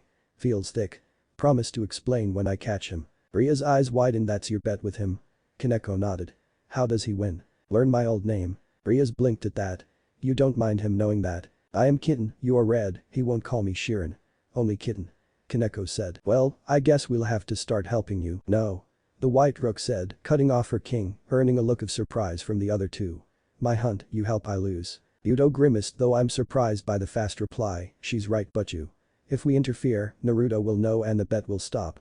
"Honestly, I would be surprised if he didn't already take into account us trying to interfere with it and have counters in place." Rias dropped into the couch next to him, sagged into it, causing a small cloud of what appeared to be dust to puff from the cushion. "It would be something he'd do, isn't it?" Ria's eyes watched the cloud dissipate into air with a tired look. "When the rogue is dealt with, remind me to get this place cleaned, okay?" "Hi but you," both said. Before anything more could be said, Kaneko's cell phone went off playing Painted Black, the gob cover. Kaneko had a slight blush when they stared at her. "It's Naruto," she said while pulling out the phone to see what the text said. Yudo snickered a bit at the choice of songs. "I have his tone as When You're Evil by Voltaire. I thought it was funny." Rias giggled when she heard that. Both had stopped talking and looked up when Kaneko swore lightly. Looking back, they were surprised to see she'd broken her phone by crushing it in her hand. "What happened?" the boy asked, slightly worried when he saw what she had done. "He found out." The girl said with a sigh that she needed a new phone now. "What did we plan on help you?" Rias asked in shock. "No," the girl said before looking at them. "His text was at home Kitten, but Shirin does match your hair nicely." "Okay, what the hell is he?" "Just doesn't seem to express my feeling right at the moment," Yudo said with a flat look on his face. "I'm done, I'm going home to bed. Thinking about him anymore is just going to make my headache worse." Rias sighed. "That sounds like the best idea I've heard all day." Kaneko nodded with her as the boy left. "Are you heading to your apartment tonight?" "Yes, we'll talk with him tomorrow," Kaneko said with an undertone of exasperation in her voice. "Then good night, Kaneko-chan." "Night but you." Naruto's eyes shot open with an almost silent gasp, awakened by another nightmare from his childhood. Looking around, he was fully aware of his surroundings like always when he awoke like this. Rias and Akeno snuggled into his chest like normal when it became normal for him to wake up next to naked women he didn't know. "I swear even while not here Uncle Oz is corrupting me," he thought while switching himself with a body pillow so he could get up and dressed, well aware that he wouldn't be going back to sleep tonight. Grabbing a set of running pants and a t-shirt, the reborn blonde ninja slipped from his house and started walking the streets, hoping to clear his head. It was close to 1 in the morning with the full moon casting an ethereal glow across the ground and eerie shadows from the buildings, making the night look like a silver-toned monochromatic painting. Channeling a small amount of his chakra into his eyes, causing them to bleed into a glowing garnet, Naruto took in the sight of the thousands of different energies that consumed the city. It was a beautiful yet chaotic kaleidoscope of colors. He could only marvel at the colors while he relaxed from the feeling of being able to blend in with the energies. It was comforting to allow the energies to blanket him as if he was part of a greater whole rather than a lost and alone entity tripped on the wrong side of a dimensional barrier. His walk took him to a park near the middle of town, one he'd been in to help clean quite a few times. He'd never spent much time in it to relax, as most times he was here it was filled with couples relaxing on dates or people exercising by running through it. Now that he was alone here, he could see the true splendor of the quiet setting. The trees and small shrubs surround the walkways and benches, giving an almost private feeling even if in a public place, while the fountain in the center of it all was eye-catching enough that most would focus on it instead of those around it. He was just starting to feel the stress and adrenaline flow away from his tense body when he saw a disturbance heading his way at a quick pace. From the looks of the energies, one looked to be a very weak devil, the other looked like a form of twisted light. The light was above and slightly behind the devil, almost mockingly chasing it. Furious and slightly bored, Naruto made his way where they were coming from, being sure to stay out of sight, but ready to act just in case. Issei Hyodo was not having a good day. While he did get given a chance to start building his dream harem, it came at the cost of his humanity. Normally that wouldn't have bothered him, as he was always ready to sell his soul for his dream, but he was told afterwards by his new master, his first task would be to clean up his reputation. That would have been a difficult task in itself, however what made it worse was on his last time peeking with his two friends he'd been caught and knocked out. He hadn't even seen who it was that did it, only to wake up hanging from a metal bar being glared at by his new king and the rest of the student council. He'd been punished by 1,000 spanks for that. After finally being let out, he'd gone with his friends to watch a new eki they found, but as his rear was so sore he couldn't enjoy it and had to leave. Which led to his current predicament, he was being chased by someone that made his skin crawl just looking at him. After running this far huff. You thought I'd let you run away? Came the voice of his stalker. Issei whipped around to look up at the man that had chased him. The man was close to 5'11", with dark purple hair reaching just above his shoulders that had an off-black fedora covering most of it. The long gray coat, matching pants and white suit-type shirt gave off a crime movie detective look, only for that look to be thrown away by the two large black feathered wings coming from the man's back while he floated 4 feet off the ground. Tell me your master's name or are you a stray? Issei tried to take a step back from the insane gleam that came from the man's eyes, even as he wasn't given a chance to reply, while the man kept up his innate monologue. I don't detect any trace of your master, so you must be stray. In that case the man's hand fell out to the side as an almost dirty-looking blue light started to form in the palm. Killing you won't be a problem. Pure disturbed glee completely took over his tone as he said this, while a spear of light formed in his outstretched hand. Issei turned his back to run, already knowing his wouldn't make it, and he could feel hopelessness settling into his stomach from the second the man started to talk about strays. However, he was surprised when he'd made it a foot away, only to hear a loud crash of someone smashing into a park bench. Dancing a look back, he was completely caught off guard at the sight of one of his classmates standing over the fallen black-winged man, his right arm burning with black fire, his left oozing a bubbling red energy. Blonde hair whipped wildly in chaotic winds that seemed to form at the teen's feet and flow upwards while he glared down at the man. Who the hell are you? Why are you defending this stray? Cause the perv is an idiot, not a stray moron. Naruto declared, ignoring the aforesaid pervert while he looked down at the fallen. What the fuck is a deranged fallen angel doing in Gremory territory? What's it to you, Yakai? You're not a devil, so you should know you plawa. The fallen angel start to stand, another attack building in his hand only for Naruto to grab his face with his bubbling left hand and lifted him off the ground. Issei could hear a hissing noise from the man's face while steam rose from between the body figures. Seems you're as much an idiot as you are insane. Naruto said coldly while he glared at the man. Disappear, next time I see you try this I'll drag you into oblivion myself. Naruto threw the man into the air, his red eyes glowing with unseen power. I am Donaseek, and next time we meet I will end you beast. The fallen yelled out angrily, one of his hands covering his burnt face. Naruto didn't reply with word, simply allowed his chakra and flames to grow larger while he glared up at the ranting man. Seeing the power the boy was releasing rising rapidly, the fallen angel quickly left, swearing vengeance under his breath the whole time. Seeing they were alone once again, Naruto pulled his power back inside himself once more, knowing he wasn't lucky enough for his show to go unnoticed and they wouldn't be alone for long. That was awesome. How'd you do that? Who are you? My name's Hyodo is. Shut up and go back to Citri perv. Naruto said grumpily, he was not happy defending the pervert that he'd hung up like a flag just yesterday. What the hell man? I'm just saying thanks. Issei yelled out in shock. And I'm telling you to go back to your king before I decide to hang you from another flagpole.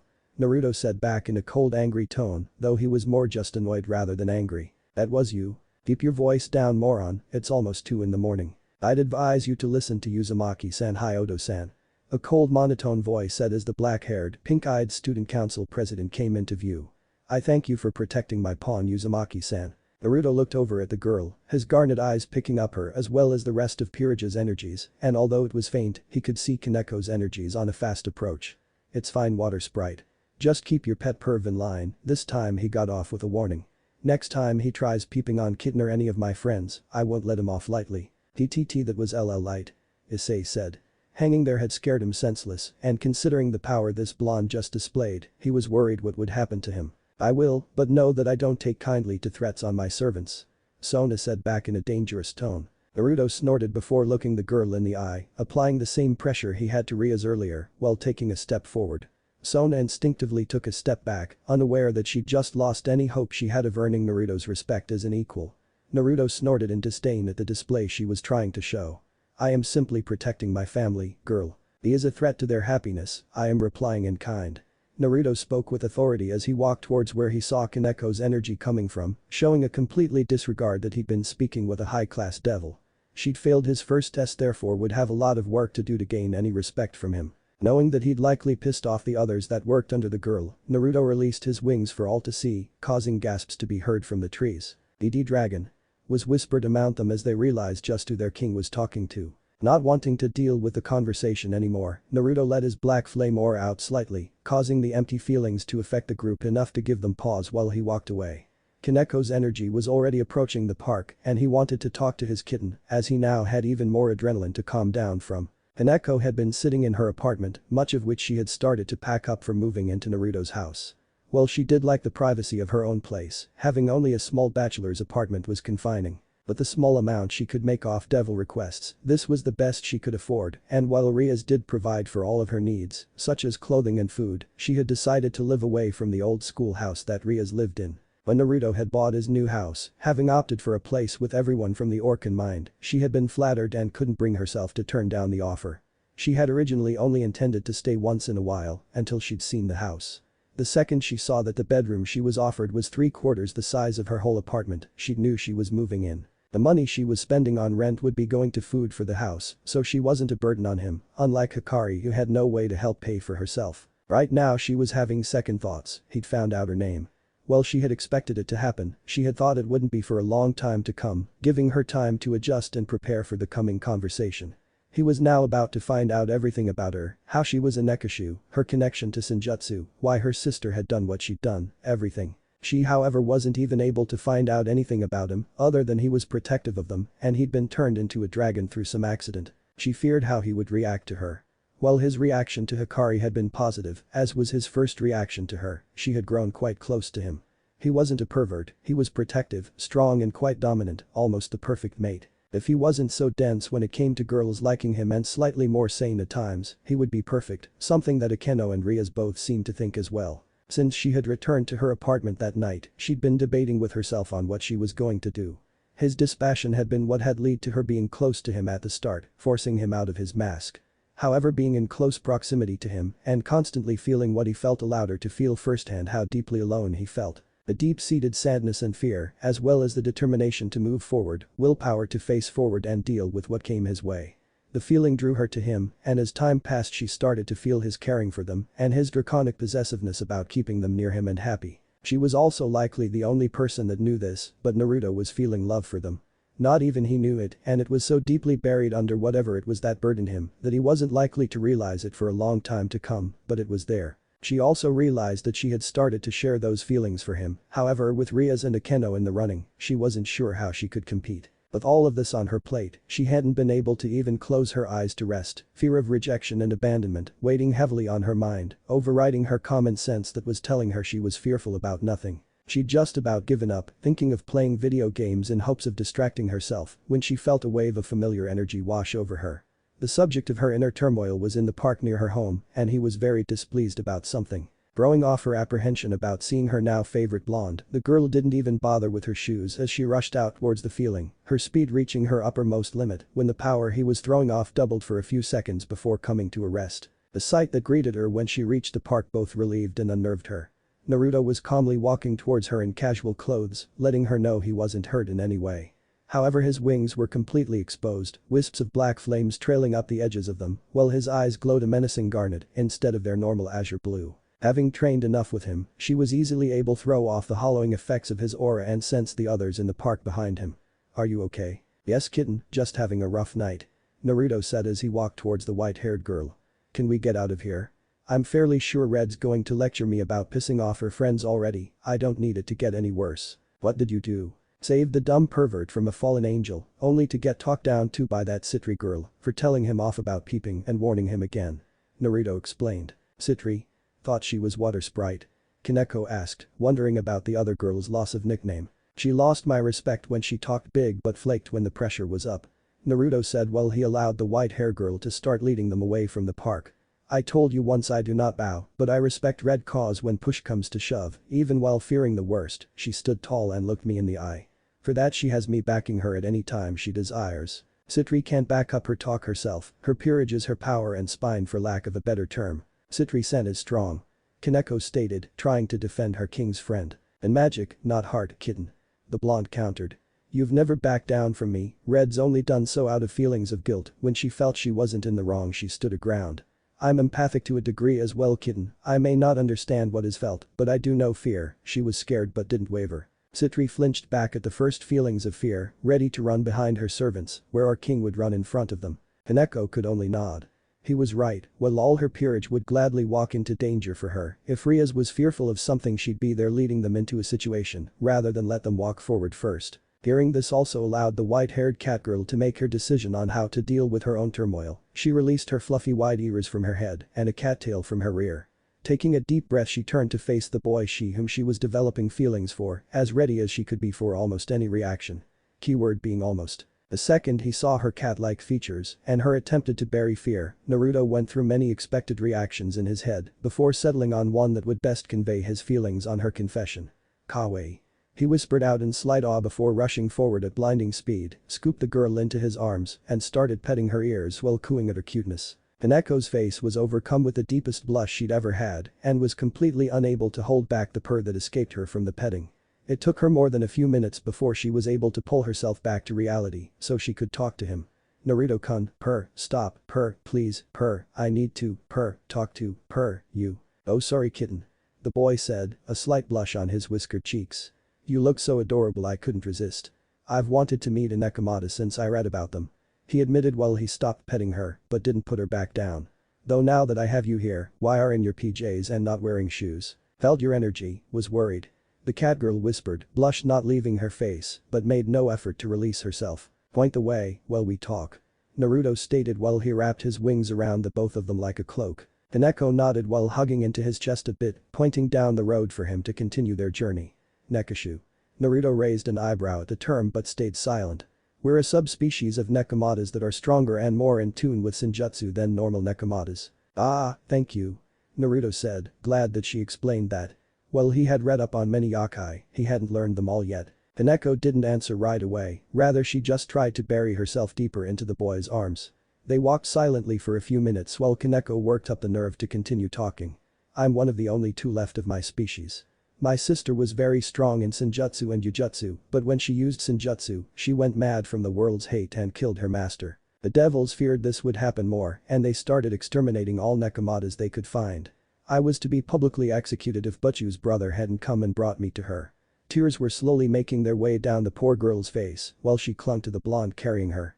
"I didn't want to be saved, I wanted to die. I didn't want to become like her and I thought I was better off dead. I wouldn't hurt anymore and wouldn't hurt anyone. Senjutsu comes to us, we don't get to choose. I will start using it too if I'm not careful, but I'm so afraid I'll lose myself to it." Naruto didn't say anything, he couldn't as he understood her fear completely. All he could was hold her while she cried from old pain that never really healed. As he walked, he thought about what she said. "Kitten, how strong do you think you'd be if you used Senjutsu?" The girl, whose cries had started to slow down at this point, looked up at the boy with red eyes. "Very." Naruto sighed, "Guess I better start upping my training again if I'm going to be there to stop you then." Kaneko blinked in shock at this, not expecting him to simply say he'd stop her if she lost control. Seeing her shocked look, Naruto gave her a smirk. "What kind of a dragon would I be if I lost my kitten? I'll always be there for you, all of you." I don't care if I have to beat down God himself, I'll be there. I promise. Kaneko's eyes grew watery again, but a smile clearly blossoming on her face while she heard his declaration. This was far beyond what she had hoped to hear when she was thinking of how to tell him. The most she had hoped for was him saying he didn't care and she was still his friend. Without thinking, the catgirl wrapped her arms around his neck and quickly kissed him on the cheek before burying her face in his neck. For a third time, he was left holding a girl while she repeatedly whispered her thanks, and for a third time he was confused on why they were thanking him when he didn't think he did anything. Damned, confusing women. 20 minutes after their talk, Naruto finally noticed Kaneko wasn't giving him directions anymore. A quick check confirmed that the girl had fallen asleep in his arms, exhausted from the emotional unloading she had done. This left him with a choice of waking the cute sleeping girl so she could continue telling him where she was leading him or taking her back to his house and putting her in the bed she had there. One look at the surprisingly content smile on her lips was all the evidence he needed to make his choice. With that thought and 5 more minutes of walking, he disappeared in a flash of blackness. When Kaneko awoke the next morning, she was surprisingly warm and feeling very light. She'd had the best night's sleep she could ever remember having. She didn't even want to open her eyes yet, just snuggled deeper into her pillow, causing it to grunt slightly. Pillows don't grunt. She thought in confusion while her eyes shot open to look upon the sleeping face of her blonde friend. Just as she was about to jump back and punch him, memories from the night before came back to her. The confession of her past, his declaration and promise to her kissing him and then nothing. I must have fallen asleep. She realized. Looking around the room she was in, she noticed it was her room from his house. He must have taken them here when he couldn't take her home because he didn't know where to go. A small smile made its way to her lips as she slid out of his grasp. She had spare clothes here, so all she needed was to make it back to her apartment for her shoes, and knowing that Rias slept here more often than not, she could ask her or Akeno to teleport her back for them.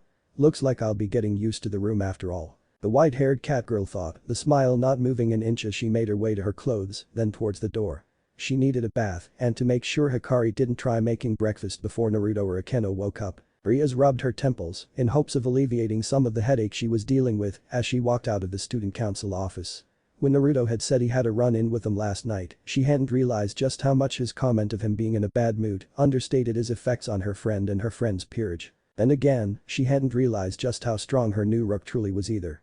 While his aura always induced fear in those around it, the true amount of power he commanded with it was never shown. Until yesterday, she hadn't even been aware that he had chakra, never mind that he could command it at will so proficiently. The beautiful Reed groaned quietly while she considered what to do in this situation. Oh my, but you seem stressed. You could say that, Akeno. It seems our dear newest member seems to like understating things far more than we had originally thought. Oh? The ponytailed girl asked as she raised one of her eyebrows delicately. Sona's peerage now knows what he is and is deathly afraid of him, well, other than Hyodo, that is. He seems to want to worship the ground our friend walks on for some reason. Rias cracked a small grin at remembering the pawn, saying he wanted lessons in badassery from the blonde. Ufifif, I can only imagine why. Her best friend said with a chuckle. Anyway, apparently Sona took offense to Naruto calling out on Hyodo's perverted habits and issuing the boy a second warning. Akeno couldn't hold back a wince, she knew both of them well enough to know Naruto wouldn't back down. I see you can imagine how that went, and you're likely not far off. Sona is not happy that she was backed down by a fresh member of my peerage, however, as he did save Hyodo from a fallen angel, she is willing to forgive it if he apologizes and I punish him for it. What do you intend to do, Butchu? What can I do? I'm going to have to get him to apologize and tell her that I punished him.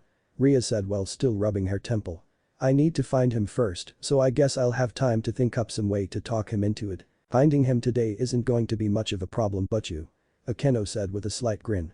Rias looked up at the other girl in confusion. It was never easy to find their blonde rook, even when he said he wasn't hiding. The black-haired girl covered her mouth to hide a giggle while pointing out the window with her other hand. Following the hand, she came across a sight she didn't think even she had saw coming from the unpredictable boy. Naruto was laid out under a tree in the schoolyard using his arms as a pillow, obviously asleep. However, that wasn't what made the view odd. It was the fact that Kaneko was curled up next to him, equally asleep while using his chest as a pillow. Yudo was seated above them, back against the tree they were under, completely at ease, looking as if he was just moments from sleep as well, but keeping enough awareness to ensure that no one came to bug the sleeping pair. This was needed, as there were a large collection of students circling the pair, only held back by the princely boy's presence. Of course, the one day I could use more time to find him, he'd be out in the open. Rias muttered to herself, causing Akeno to giggle more. Look on the bright side, Butchu, you wanted him to be seen with us more. I don't think people will fail to see him being slept on by Kaneko-chan. The redhead only twitched in response before making her way to the cafeteria. Even she knew better than to try to talk to Naruto without him having coffee in him. Yudo held in a yawn while rolling his neck back in hopes of getting a light pop to relieve some of the stiffness in it. Well, he had not been up as late as the sleeping pair next to him, he had spent until midnight training. His constant losses to Naruto wearing on his pride as a swordsman, adding to his shame at the pure fear his comrade induced in him the day before. He could do nothing but force himself to get stronger. The blonde knight knew he wasn't as strong as Naruto, nor did he expect to be after seeing a few displays of the power the other boy could command. However, he had at least assumed he'd be able to stand with the other boy if need be. That belief was shaken when he couldn't even stand to be near the aura Naruto produced. Rias was affected too, he'd seen her shaking a bit, but she stood her ground before him, something that made Yudo's respect for her grow even more. He however was useless, how could he be trusted to watch his friends' backs if he couldn't even help when his friends were in danger, only to run in fear again. He was shaken from his depressing thoughts when he heard the crowd start to whisper and move away from the path. Looking up, he smiled slightly as both Rias and Akeno were walking towards them holding trays of food and drinks. He could even spy 3 large cups of coffee. Apparently they need to speak with the sleeping blonde if they had that much caffeine with them. Good afternoon Butchu, Akeno-senpai. Good afternoon Yudo-kun, I trust your day is going well. Rias asked in return, a light smile on her lips as well. It is. Am I to assume we will be having our club meeting out here then? The boy asked while indicating the trays of food the two were carrying with them. Indeed, since you 3 are already here and look so comfortable I believed it would be nice to picnic outside for the day. Rias said, hoping to get some of the people to back away so they could talk without bringing too much attention to themselves. Ara Kaneko-chan, time to wake up. Akeno said with a grin as she moved to sit beside the white-haired girl. Don't wanna. The young cat girl muttered as she buried her face into Naruto's chest. Oh, does that mean you don't want the cake I have for you? Akeno said with a grin, expecting the girl to jump up for it. She and all the others there were shocked when the sweet fiend girl seemed to have to struggle with herself, as which she wanted more, the sweets or her pillow. The decision was made for her when Naruto's nose twitched, one eye cracking open as he tried taking in his surroundings. Rias snickered lightly, she always found his waking up looks cute before she set down a bowl of ramen and the cups of coffee. Groans could be heard as the sleeping pair forced themselves up, one going for her promised cake, the other for ramen and coffee. Seconds later, Naruto was leaning his back against a tree, much as Yudo had been moments before, his ramen done and sipping his last cup of coffee, Kaneko moving to lean into him while still eating her cake. As he waited for the others to finish eating, Naruto focused on rebooting his brain so he could take in his situation. Red's here, she brought me coffee, so she needs to talk, she brought me ramen, so she needs me calm. She's not looking at anyone so she doesn't like what is happening. Sparky's not teasing me so it's a serious matter, Preppy seems lost, and Kitten's still clinging, so they have no idea what it is. Putting his thoughts in order, Naruto came to 2 conclusions, neither pleasant, but he'd focus on the worst one first, so if it was the second one it would seem as bad. Who did it, Red, and where can I find the bastard? Naruto asked with a deadly calm look in his eyes. Rias jumped slightly when she heard his voice, as did many of the other people in the area, having never heard the resident ghost sound so heated and ready to kill. Rias looked at him in shock for a few seconds before she seemed to clue into what the boy was thinking and blushed while she waved him down. No, nobody hurt me Naruto-kun. The girl said in a slight panic, flustered that he'd get so protective of her, but worried what he'd do if she didn't calm him down. Seeing his eyes narrow slightly, as if searching her, she continued. It's not like that really, I just came back from talking with Sona-san. Oh. Naruto said with a groan, as his head lobbed back into the trunk of the tree he was using as a backrest. What's Itri-san want now? Rias looked at him in surprise, not only from the lack of nicknames still, but the completely disregard in his tone. It was as if her oldest friend had been cast from a person of interest to one of the irrelevant masses in her rook's mind. She wants an apology for your tone and threats to her, and she says she wants you punished. Naruto raised an eyebrow at her, questioning what she thought on the matter. Now I can't really tell what happened, as your description of the events from this morning was rather vague, and hers was biased. However, keeping the peace in between our groups is important, as is the fact that she is my oldest friend. Fine, I'll say sorry, just don't expect it to be too heartfelt. Wah. Naruto said the last part as he was poked in the ribs by the white-haired girl against him. I said I'd say sorry, honestly I will. Naruto then looked Rias dead in the eyes before he continued talking. But make no mistake, I do this for you, not Citri. I don't regret my actions. Rias smiled in thanks before it became a smirk. And as your punishment you're going to be doing some of Kaneko's and Yudo's requests for the next few weeks. I think that will suffice, since she was thankful that you saved Hyodo from the fallen angel. Naruto snorted, as he had asked for some extra work the other day to cover expenses for the new house. Rias was just taking advantage of it to make it look good for her friend, who didn't realize just how different their relationship was. Ghosty-kun, I've been meaning to ask since this morning, but why are you calling Citri-sama by her name? You've never called anyone by their name.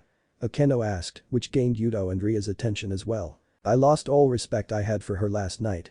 Naruto said while he looked over at the ponytailed girl. If I give someone a nickname or name them family, it means they are worth remembering, and more one day.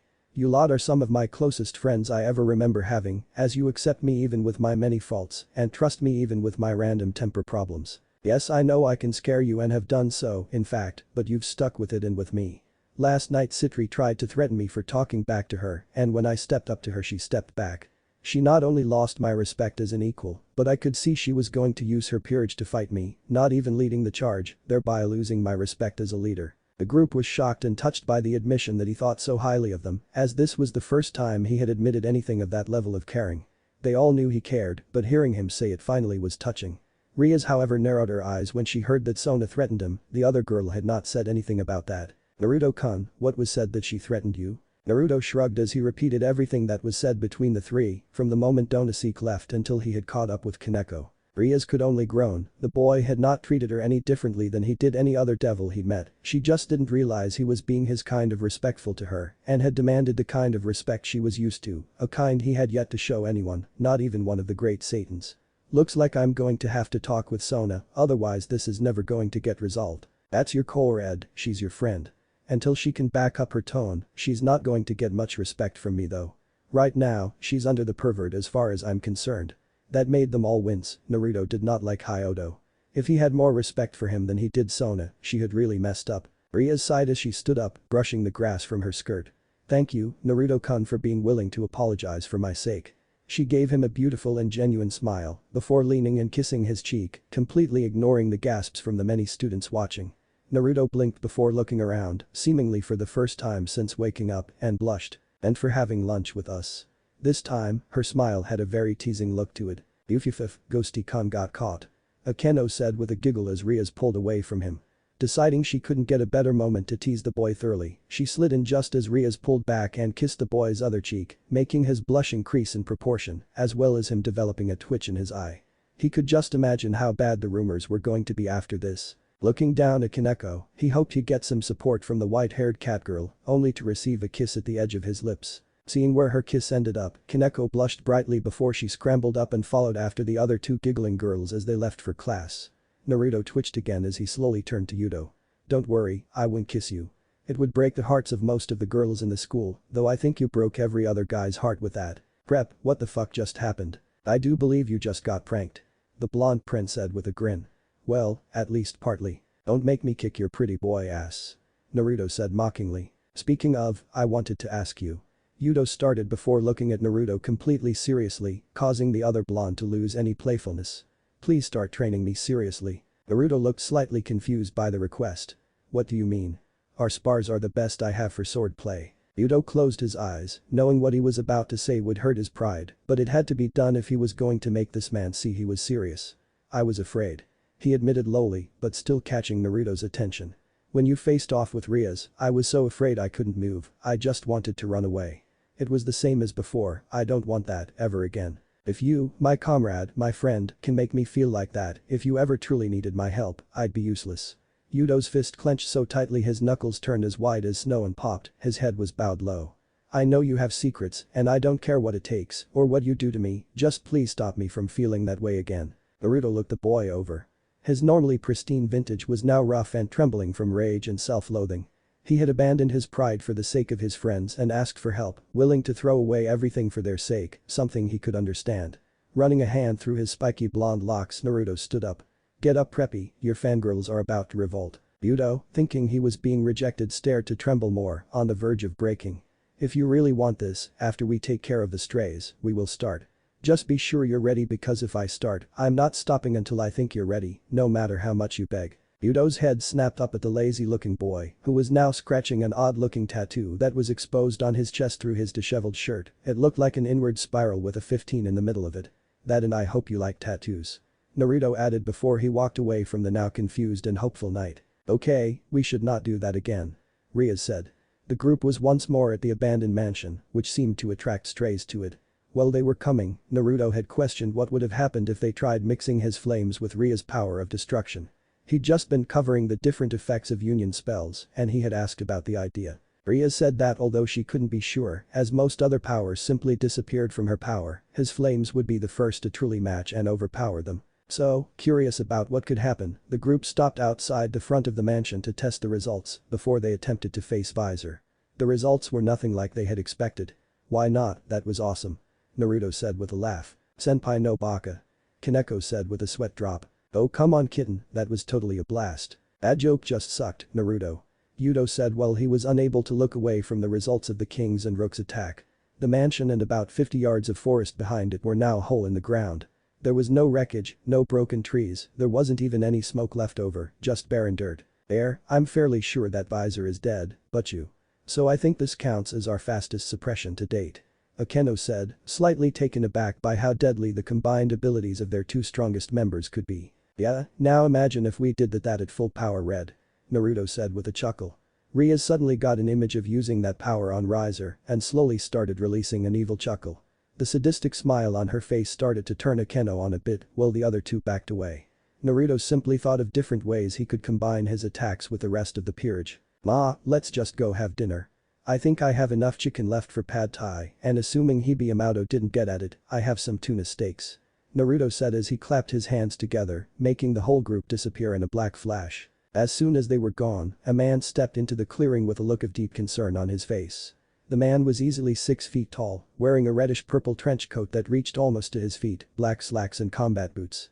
His hair was black except for the bangs which shone a bright blonde that matched Naruto's own hair and had a small goatee on the bottom of his chin. The most startling part of the man was the 12 jet black wings that escaped the back of his coat. This man was the leader of the fallen angels, Azazel. Governor General of Grigori and Naruto's legal guardian. Oh man Naru, what kind of trouble did you get yourself into this time? Naruto noised as he heard Nuki by Limp Bizkit coming from his phone while he was cooking dinner. Uncle. He thought to himself while pulling out his phone to look at the messages. Oh it's that time already. Guess I better tell Red. Hey Sparky. Could you come here a sec? The blonde called out to the other room to the only person he trusted not to ruin his cooking. Oro? You called Ghosty-kun? Akeno said while she swiped into the room like the ghost she called him. Yeah. I need to tell Red something, could you watch the food for a bit? Naruto asked, dropping the last of the tuna steaks onto the griddle to cook. Of course, she said with a happy smile. As much as she liked to have her meals cooked for her, she was so used to doing it for Rias, she started to feel a little useless now that Naruto did practically everything around the house. I would love to know how he has time to do it though. Thanks Sparky. The blonde boy said as he swapped places with her, but not without give her a quick pinch on her butt as he passed. Beep. Now we're even. The blonde called as he disappeared out the door, never seeing the blush covering the dark-haired girl's cheeks. Naruto found the girl he was looking for in the living room, reading through a rather large book, while Hikari and Kaneko were playing another video game. Yudo sat in a corner with gloom clouds over his head. Let me guess, they schooled you in their games again? He asked the gloomy boy, who nodded sadly, causing Naruto to chuckle. You'll learn one day. He said before turning to his target. Yo Red, got a sec. Rias blinked up from her book to see Naruto standing in the doorway. Sure. She said, putting her book to the side before moving out towards where the boy was heading once more. Naruto had made it out into the backyard before he stopped and waited for her to catch up to him. What's the matter Naruto-kun? I need to ditch school for tomorrow at least, maybe longer. The boy said catching her off guard. What? Why? Ria said suddenly worried. Naruto chuckled lightly. No, whatever you're thinking, that's not it. He said causing her to blush at him catching her that easily. My uncle's in town and wants to meet. Hollandaise. Naruto yawned loudly while he sat himself down in the cafe where he was to meet his uncle. He was lucky. The Shinoda was one of the cafes he frequently used to pass on his way to school, the owners therefore knowing words and him didn't mix well in the morning.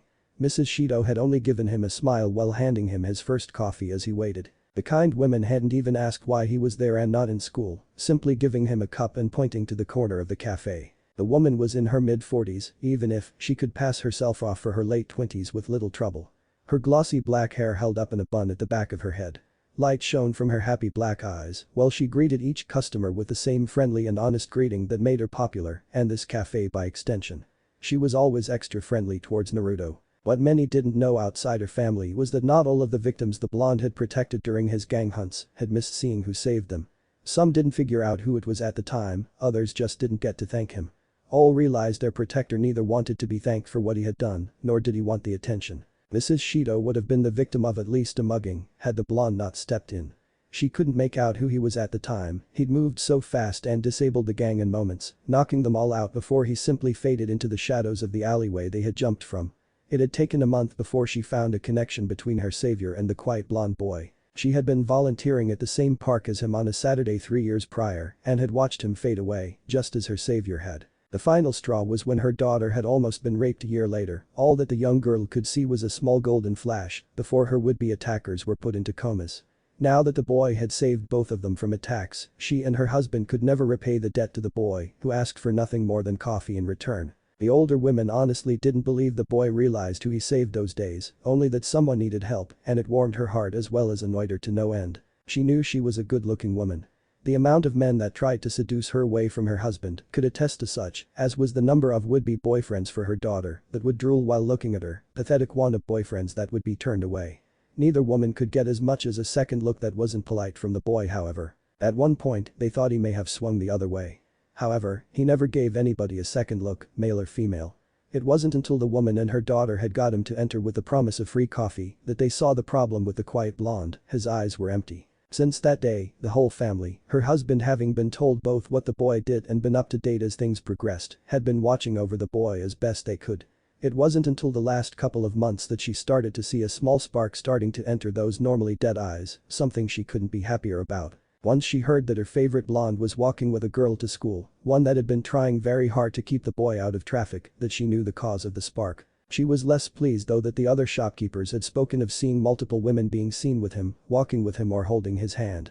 Then again she thought that did lead to a better chance for her daughter being able to have a chance with him. Many others had started to believe the boy was the local hero as well, though none could prove it and would deny it if asked by anyone other than those he'd saved. No one wanted to see the boy in trouble for vigilantism, and considering all the volunteer work the boy did, everyone knew he was a good kid. She had to stop her thoughts when a very handsome man walked into her shop. His hair was midnight black except for the bangs, which were golden blonde. The man had a laid-back air about him, even as he wore a very expensive-looking black and silver business suit with glossy black dress shoes. The second the man caught her looking him over, he gained a flirtatious smile and made his way towards her. "Well, hello beautiful, see something you like? Yeah, your perverted ass about to get dragged away," came a voice behind the man. Both adults looked back to see Naruto standing there with a stern look on his face. "You are an hour late and the first thing you do is start hitting on a married woman." "No, first thing I do is see a beautiful woman that I say hello to, you brat," the man said while he turned completely around to face the blonde boy. "Besides, I'm not an hour late, am I?" Naruto looked at the clock behind the counter. "You're right, you're an hour and a half late. How does your business even run when you can't even make it to appointment you set up on time?" "Hey, I make it to important ones," the man cried out in mock outrage. "So, you're saying I'm not important? Geez, thanks Uncle Oz." The man with BI0 colored hair groaned. "That's not what I meant, brat, and you know it." Naruto rolled his eyes at the man before focusing on the woman behind the counter. "Sorry about him, Shido Oba-chan. He's harmless, just very perverted." "Wah. I'm not perverted, I just happen to be a great admirer of the female form." "Same difference, idiot," Naruto countered before he started to hear the woman behind the counter laughing lightly. Turning to her with a small smile, he saw her trying to hold in her laughter at the byplay between the two. "Can we get 2 more coffees please?" "Of course Uzumaki-kun. I'll bring them to your table," the woman said with a smile. "Thanks," the boy said with a smile before turning to the man with a flat look. "Come on perv, you're the one that wanted me to meet you here." "Aw come on Naru-chan, you don't have to be so mean about it," Azazel said as he followed the boy to his table. "With you, anything less and you don't listen," Naruto countered again while sitting down at his table. "And I told you to stop calling me that." "Oh, come on lighten up," Azazel said taking the seat across from his charge. "Act your age. If I did that, I'd be a pile of dust," the man shot back with a grin. Naruto stopped for half a second when he heard that. This was a new counter, normally he'd say something along the lines of "where's the fun in that?" Naruto resumed taking the last sip of his coffee while he waited for the new one to be delivered. "So what's on your mind? You'd normally just show up where I live or drag me out of school." "Well, you know that trouble I ask you to stay away from, the devils are starting to drag things out a bit," Azazel said, emphasizing devils while looking directly into Naruto's eyes. "I see," Naruto said, stopping as a waitress came over with their coffees. Naruto thanked her politely, getting a flirty wink back, which went right over his head. Azazel tried to wink at her, only for the young waitress to leave in a huff, causing the boy across from him to chuckle lightly. "Oh, shut up, brat. You still haven't gotten yourself your first girlfriend, you're not allowed to laugh. You do realize that house I bought houses me and 4 other girls, right?" Naruto asked, not realizing a number of the patrons suddenly became very interested in his conversation. "Yes, you told me. One of them you adopted off the streets to be your little sister, 2 of them work for a living while trying to get through school, the last one is your new school club president who dorms in town. Plus you have another guy that might take one of your extra rooms. All those girls and you've yet to make it to first base with any of them, oh where did I go wrong?" Azazel cried out dramatically at the end, only to get flicked in the head by a stir stick from Naruto. Shaking off his joke, the man looked across to the boy, a calm but somewhat serious look on his face. "So how are your little devils?" Naruto narrowed his eyes slightly, that was the second time Azazel had emphasized the name. "Good, all of them are working hard, though I'll be sure to keep them the hell away from a pervert like you." "Come on brat, I haven't fallen that far in your eyes have I?" "Nah, I guess not. Come on, I'm finally awake so let's take a walk." Naruto said while he stood up and made his way to pay, only to get waved off by Mrs. Shido. "Thanks, I'll see you next time," he called out before following his uncle into the streets. The pair walked in silence until they reached the park Naruto had saved Citri's perverted pawn in, before the boy finally started to talk again. "So I'm taking it you weren't named after the Fallen of Lust then?" Azazel grinned as he remembered the first time Naruto had made reference to his name. "Got it in one." His smile then dropped a little, glad his charge hadn't started showing any signs of weariness, but still not happy with what he believed happened. "So how'd you end up a devil?" "I'm not one," Naruto said back while he started moving to a more secluded area of the park so their conversation wouldn't be overheard easily. "Got killed by some ugly-ass death worm thing while saving the local devil regent. She tried to bring me back, but something went screwy." Azazel palmed his face as he heard Naruto's vague recounting of events. Something that, while he was used to, still annoyed him greatly. "Brat, you're going to need to be more detailed than that. You first Jai-chan," Naruto said back, giving the man a flat look. "You've been avoiding telling me anything about yourself for years. I had to die to get you to even tell me what you are, so talk." Azazel winced at that, but couldn't deny that it was true. With a groan, the fallen angel cast a barrier around the two, taking them out of the normal human's view, before completely releasing all 12 of his black angel wings. "As you know, I'm Azazel, Seraphim-level fallen angel and Governor General of Grigori. Leader of the fallen angel and your guardian, I've been watching you since you appeared in this world," the man said, watching to see how the boy reacted.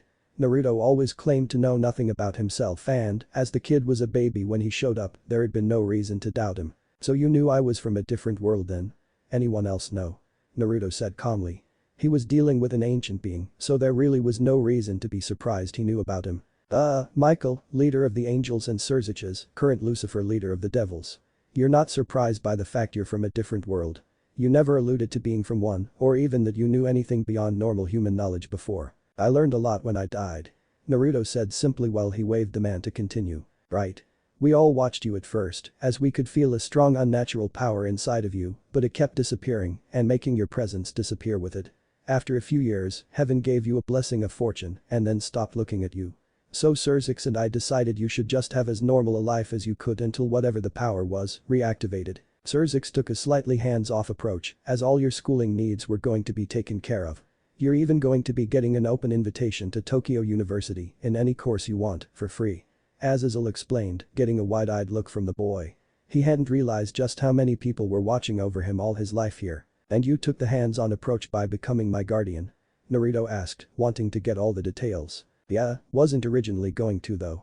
You were supposed to be adopted into some family that I'd always be making sure everything you needed was taken care, but weird stuff happened and you kept getting tossed from orphanage to orphanage or foster home to foster home so quickly we were afraid we'd lose track of you. So I took guardianship, but with my agreement with the other 2 factions, I couldn't take you with me while I was doing my job, no matter how much I wanted to.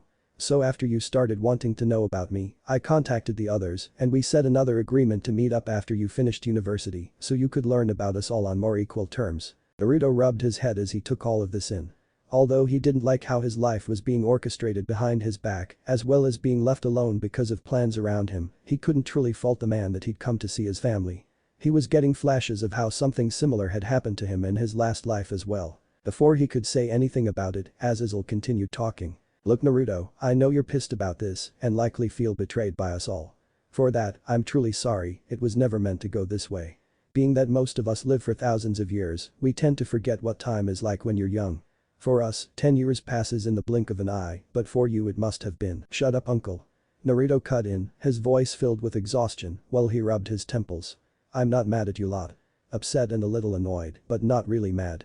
Looking up when he heard a surprised huh from his adoptive uncle, he almost wanted to laugh at the shocked look on the fallen's face. Deciding he'd heard enough that he felt level with the man, Naruto released his draconic wings and leaned against one of the trees in the park. Red's already explained most of the ceasefire standoff bullshit that's going on with your factions.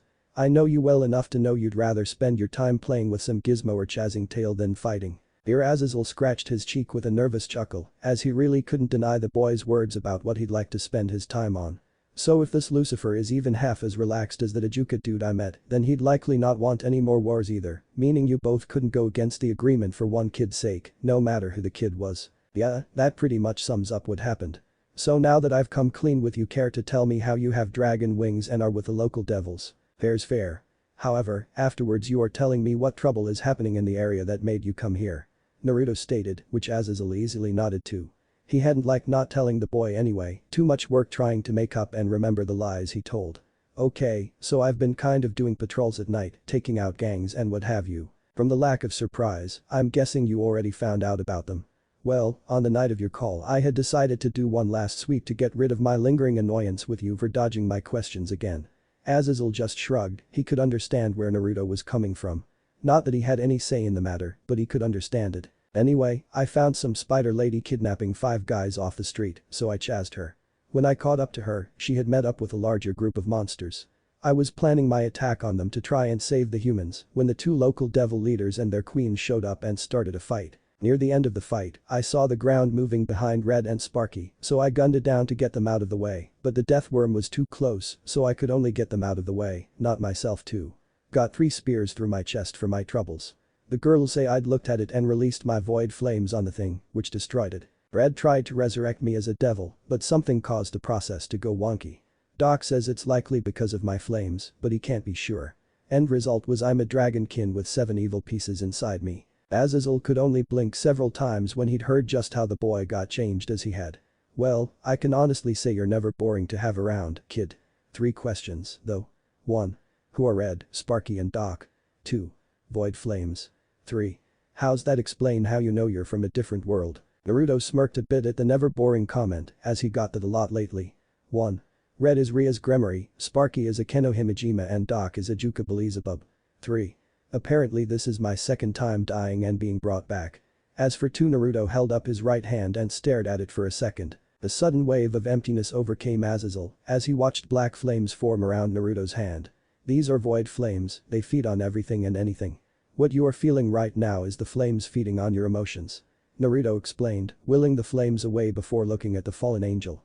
Any other question? Hundreds, but will you allow me to examine you? Azazel asked in glee. No chopping me up or anything up my butt and it should be fine. Naruto said with a shrug before looking at the man with an expecting look. Right, the trouble. A good few of my fallen have gone rogue on me, following Kakabiel. I've sent Rainer to try and find out what's going on, but she just sent back a report that says she needs to prove her loyalty to their cause and steal a sacred gear from a nun that was being brought to this area. Azazel had to stop when he felt another wave of emptiness wash over him as the boy before him seemed to shift. The blonde's eyes turned a glowing red while flames started crawling up his right side, a bubbling mass of vermilion energy coating his left. I take it you know the nun then? Azazel questioned while raising an eyebrow at the angry boy. Taking several calming breaths, Naruto finally nodded to acknowledge the man's question. Yes, her name's Asia. Finally calming down enough to completely pull his energy back in, Naruto looking up again. Sorry, I'm still having trouble controlling my temper. I'm working on it though. Azazel waved his worries off. It's fine, I'm actually glad to see you have one. Showing any emotion, even negative ones, is better than none at all. Another thought suddenly struck Naruto as he has been absorbing what Azazel had told him. Wait, you said Rainer, is that the same Rainer you introduced me to? The girl with the belt fetish? Azazel started to nod until Naruto mentioned the belt fetish and couldn't hold back his laughter. Yes, that's the one. Hahaha. Naruto could only groan. That woman hates me, why did you ask her? Azazel deadpanned at the boy. She asked for something close to you. Naruto took his turn to palm his face at that. Of course his pervert uncle would put any girl that wanted near him. You are more desperate to get me laid than you are to get yourself laid, aren't you? Hey, I'm not desperate. Naruto simply twitched. That didn't answer my question, Oz. Oh look, the barrier is falling. There's Sona. I swear, one of these days that man I don't need his help finding a girl. Naruto couldn't stop his innate rants of half-formed sentences as he stalked into the club room without even looking up to see if anyone was there. He threw himself down into the armchair, ready to just sit there and brood until he could handle dealing with people again. However, he wasn't able to, as he felt someone sit down in his lap. Shaken from his angry thoughts, he looked up to see the worried frown just barely there on Kaneko's mostly expressionless face. Exhaling a sigh, the blonde dragon let his frustration bleed off as he started petting the white-haired girl's head while examining the rest of the room, which happened to be full, including Citri and her peerage. Great, more irritations. The boy thought before looking over at his king, ignoring the other high-class devil. Sorry to interrupt Red, didn't realize there was going to be a meeting today, or I would have stayed away. Damn him, I want her sitting on my lap. Came the quiet whine from the brown-haired pawn. No, it's okay Naruto-kun, I forgot to text you. I didn't think you'd be back this early. Rias said, not sure what to say. She'd just finished telling her old friend about Naruto's punishment, as well as how he had family matters to take care, so he wouldn't be around much, only for the boy to walk right in. Seeing her worry, the blonde made it a bit easier on the red-haired king and smiled slightly. I'm still on punishment detail, so while I take care of my personal business on my time, I'm your whipping boy on yours. I see you do have some measure of control over your servant at least. Sona said, although she was mostly just overly angry at many matters that had been transpiring as of late. Sona had been in much the same situation as Rias was in. Both had been forced into unwanted arranged marriages before they were born and had been working to get out of them. Sona had managed to convince her now ex-fiancé to wager her engagement in a game of chess, saying she wouldn't marry anyone unless they could beat her. She had won and thought herself free, which she had told Rias about. What she found out just under a month ago, shortly before deciding to turn assay, was that her parents had set up another engagement, one for her children, to another family of devils. Since Sona had managed to get out of the first one, the second one had come into effect, landing her with an all-new, but just as arrogant, fiancé. She had originally come here to discuss this with her friend. However, Issei had made it a point that he wanted to talk with Naruto again, something about getting Baddest lessons. So her whole peerage had come with her, including her newest pawn, Saji Genshiro, who was looking at the Grimoire Rook pair, trying to find out what is so intimidating about them. It's not control, it's my respect that Red has, Citri. Something you don't have anymore. Naruto said. I am sorry that I'm blunt and honest about my opinions, but if Ajuka Belzebub gets called Doc by me, even if I didn't get reminded of who the dude was till after he left, I'm not giving you any better treatment. You said you'd apologize. Kaneko said while poking his side. I said sorry in there. Naruto said, trying to defend himself. That was the shittest apology I've ever heard, and believe me I've heard some bad ones from guys at school. Yudo said as he looked at the blonde rook. I think that was even worse than that Kajiro guy's. Really, that bad? Hi Ghosty-kun. You too, Sparky. That didn't even seem to be a try, Naruto-kun. Well crap, I'm totally outnumbered on this one. Naruto said, poking Kaneko to get up for a minute. Standing up to his full height, Naruto took a deep breath before releasing it. I, Uzumaki Naruto, officially apologize for my actions that may have been taken offensively by Citri Sona and any other member of her peerage. You do know you're supposed to bow during those, right? Genshiro said from off to Naruto's side. Meh, I don't bow. Naruto said walking back to his chair, which suddenly became a three-person seat as Akeno sat on his left leg, mirrored to Kaneko sitting on his right. Sona sighed. As far as official apologies go, your wording was good. Though I get the distinct feeling, this will not be the last time we clash on perspectives. Naruto looked at her before looking back at Rias. Do you have my contract list for tonight, Red? I would prefer not to cause any more diplomatic issues. Ria's eyes widened before nodding and quickly started looking through the paperwork on her desk to find his list. Sona's eyes narrowed as she was blatantly ignored by the young dragon before her. This was something she was not used to, nor did she like.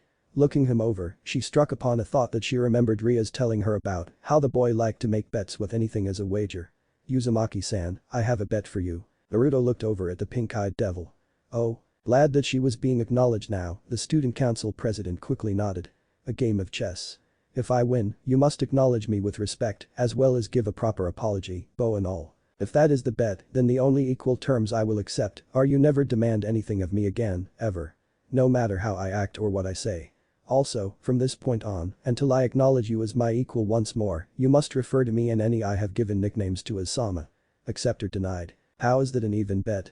Issei questioned, while almost everyone else in Sona's peerage was telling her not to accept. The bow. Kaneko said simply, which confused the brown-haired pervert greatly. DxD-kun hasn't even bowed to Butcher yet, nor anyone for that matter. As a dragon, it's a matter of pride for him. His first words out of his mouth when we told him how he died and came back were, "I do not bow." Now Sona is trying to make him do that. Akeno said after having stood up and moved next to the pervert to explain how their dragon thought. DxD is loyal to his family and friends, insanely protective, and very strong. However, he also has his pride, something of a new situation for him, and none of us want him to lose that. Very well, I accept. Sona's voice said, cutting off all conversations.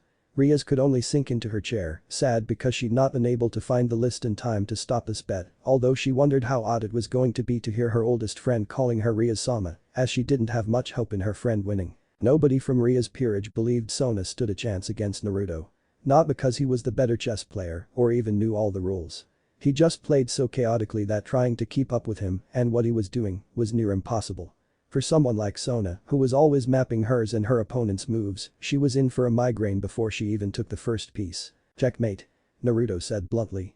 The game had lasted an hour and a half, the only pieces Naruto had left on the board would match Rias' peerage in this room, plus one pawn that he just moved to take out Sona's king by promoting it to a second queen. Sona, on the other hand, had her board decimated from trying to outthink Naruto, as he simply countered traps by not moving the piece she thought he'd move ever. "I don't get it, how do you see through all my strategies?" Sona asked, flabbergasted. "Simple." Naruto said while gaining the attention of the black-haired girl's peerage to him, while his own group already knew what was coming and moved about their business. "I didn't. I just did the last thing on my list of moves first, then continued to mix up my moves until you were too lost to see what I was doing." The boy then stood up and moved towards Ria's desk to collect his list. "Remember our deal?" "Yes, Uzumaki-sama." Sona said, bowing her head to him. She could easily acknowledge him now, as he was the first person to beat her at chess since she was 11. Even her mother and father no longer could give her a challenge, yet this young man had beat her in less time than she thought possible. Odds, that sounds weird. I hope she figures this out quick. Naruto muttered to himself while he looked over Ria's desk, looking for his list. If you don't like the way it sounds, why have her do it, DxD-kun?" Akeno asked quietly beside him. "Fastest way I could figure to both make her sweat and see why she pissed me off." Naruto explained equally as quietly while looking through papers. "You all know I don't like putting people under or above others." She both talked like she owned her peerage, not work with them, and talked down to me like she was my better. This puts her in a position where she's been put under those who were her equals and below her. "Aha!" Naruto cried out as he found his list in the mess that was Ria's desk. "Well, I'm off red, have fun. Be safe and try not to make too many multi-year contracts." "The paperwork for your last one was disturbing," Ria said with a small smile. "I'll try, but with my luck, anything's possible." "Oh, and my uncle is at the house, so please just ignore anything the pervert says." "What did I do?" Issei asked, having heard pervert from Naruto and immediately assumed he was being talked about. Everyone looked at the boy and could only blink. "Wow, I didn't think you'd gotten so used to being insulted that you now acknowledge it as a name. I'm not sure if that's impressive or disturbing," Naruto said as he looked at the boy. "Disturbing?" Rias, Kaneko and Yudo said at the same time while Akeno was the only one to pipe in impressive. The Citri peerage simply shook their heads in shame. "Of course you'd say that, Sparky," Naruto said before disappearing in a flash of black before anyone to say anything else. I'm starting to dislike that spell already, he always gets the last word in now," Akeno said with a bit of a pout. "As if he couldn't just disappear on you before," Yudo said back while he moved around to one of the couches, watching as the other peerage was trying to come out of their shock from seeing their king lose in chess so badly. "And everyone questions why I want him to teach me how to be badass," Issei said. "He won't," Kaneko said while curling up in his chair now that he was gone. "Why not?" the brown-haired pervert said while he thought of all the girls he'd get if he was as badass as the blonde. "For one, Naruto is a dragon. Unless you give something up of equal or greater value, he won't even acknowledge you. And for two." Yudo stopped and let Kaneko finish this statement. "Naruto-kun doesn't like you," the white-haired catgirl said flatly, causing the brown-haired teen to get gloom clouds over his head as he suddenly was in the corner of the room poking the floor. It's not so bad, Hyodo Kohai. He does have more respect for you than he does for Citri-sama at the moment," the ponytail queen said with a bit of a smile, causing a wave of shock through the student council group. "What do you mean, Himejima-sama? Why does he have more respect for Hyodo-san, whom he very much dislikes, than me?" Sona asked while she tried to remember whom he nicknamed. "Also, would any of you perhaps know who Uzumaki-sama has given nicknames to? I do not want to make a mistake." All my active peerage have nicknames, along with his sister, and none by the name of Argento Asia, and the cafe owners on 8th Street get called aunt and uncle by him. Oh, and I believe uncle counts as a nickname for his guardian, but I'm not entirely sure in that regard. Rias supplied easily. You did have a nickname before the other night, but you lost that right from him. Sona's eyes widened when she thought about who he nicknamed, as well as his escape clause. She must refer to all those he nicknamed as Sama until he saw her as his equal. That's how he shows others that he thinks of them as his equal, isn't it, the nicknames? Ria smiled and nodded to her friend. He's also very protective of those he is close to, in both health and happiness. At this point, she turned to Issei before continuing to talk, which is why he is so harsh on you, Hyodo-san.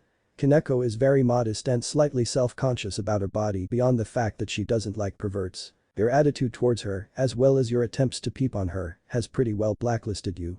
Although you might still have a chance to gain his acceptance, as he still has a measure of respect for you, thought I couldn't tell you why. Didn't back away. Kaneko said quietly, a small folded piece of paper in her hands being slipped into her pocket. Didn't back away? Issei asked in confusion. From what? Him. Of course. Yudo exclaimed, slapping his fist into his other hand. Naruto's biggest respect for Butchu is that if she believes she's right until she's proven wrong, she will stand her ground even against him. No matter how afraid she gets, she always holds her head high and walks forwards. Yudo looked at the brown-haired boy. You saw how strong and dangerous he could be, but instead of running away in fear of him, we were told you were trying to find him and ask for Baddest lessons. It's not likely to happen, but at least you are standing before him. Issei returned to his gloom cloud when he heard no one believed he'd get his lessons for being a Baddest. Oh, this isn't ominous at all. Naruto said sarcastically as he looked at the dark house with the door open a crack, the smell of blood heavy in the air.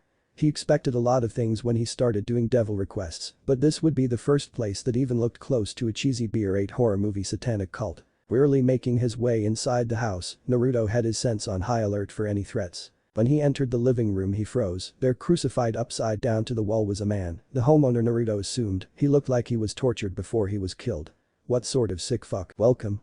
What do we have? The man at the door behind Naruto started to say, only to have to duck out of the way quickly as two kunai were embedded in the wall where his head would have been. That was really dangerous, Devil-kun. The young man at the door was a gray-haired, red-eyed teen who couldn't have been much older than Naruto himself. His hair just reached the shoulders of his white ceremonial jacket over the uniform-style clothing he covered himself with. A small chain hung from his neck holding a silver cross hanging in the middle of his chest, while a weapon holster attached to his right leg to finish his outfit. Were you the one to do this? Well, of course, he was a rep. The gray-haired teen was once again forced to dodge a set of blades flying at him at a fast clip. That was really rude, Devil-kun. I really can't bring myself to care. Monsters like you don't deserve politeness.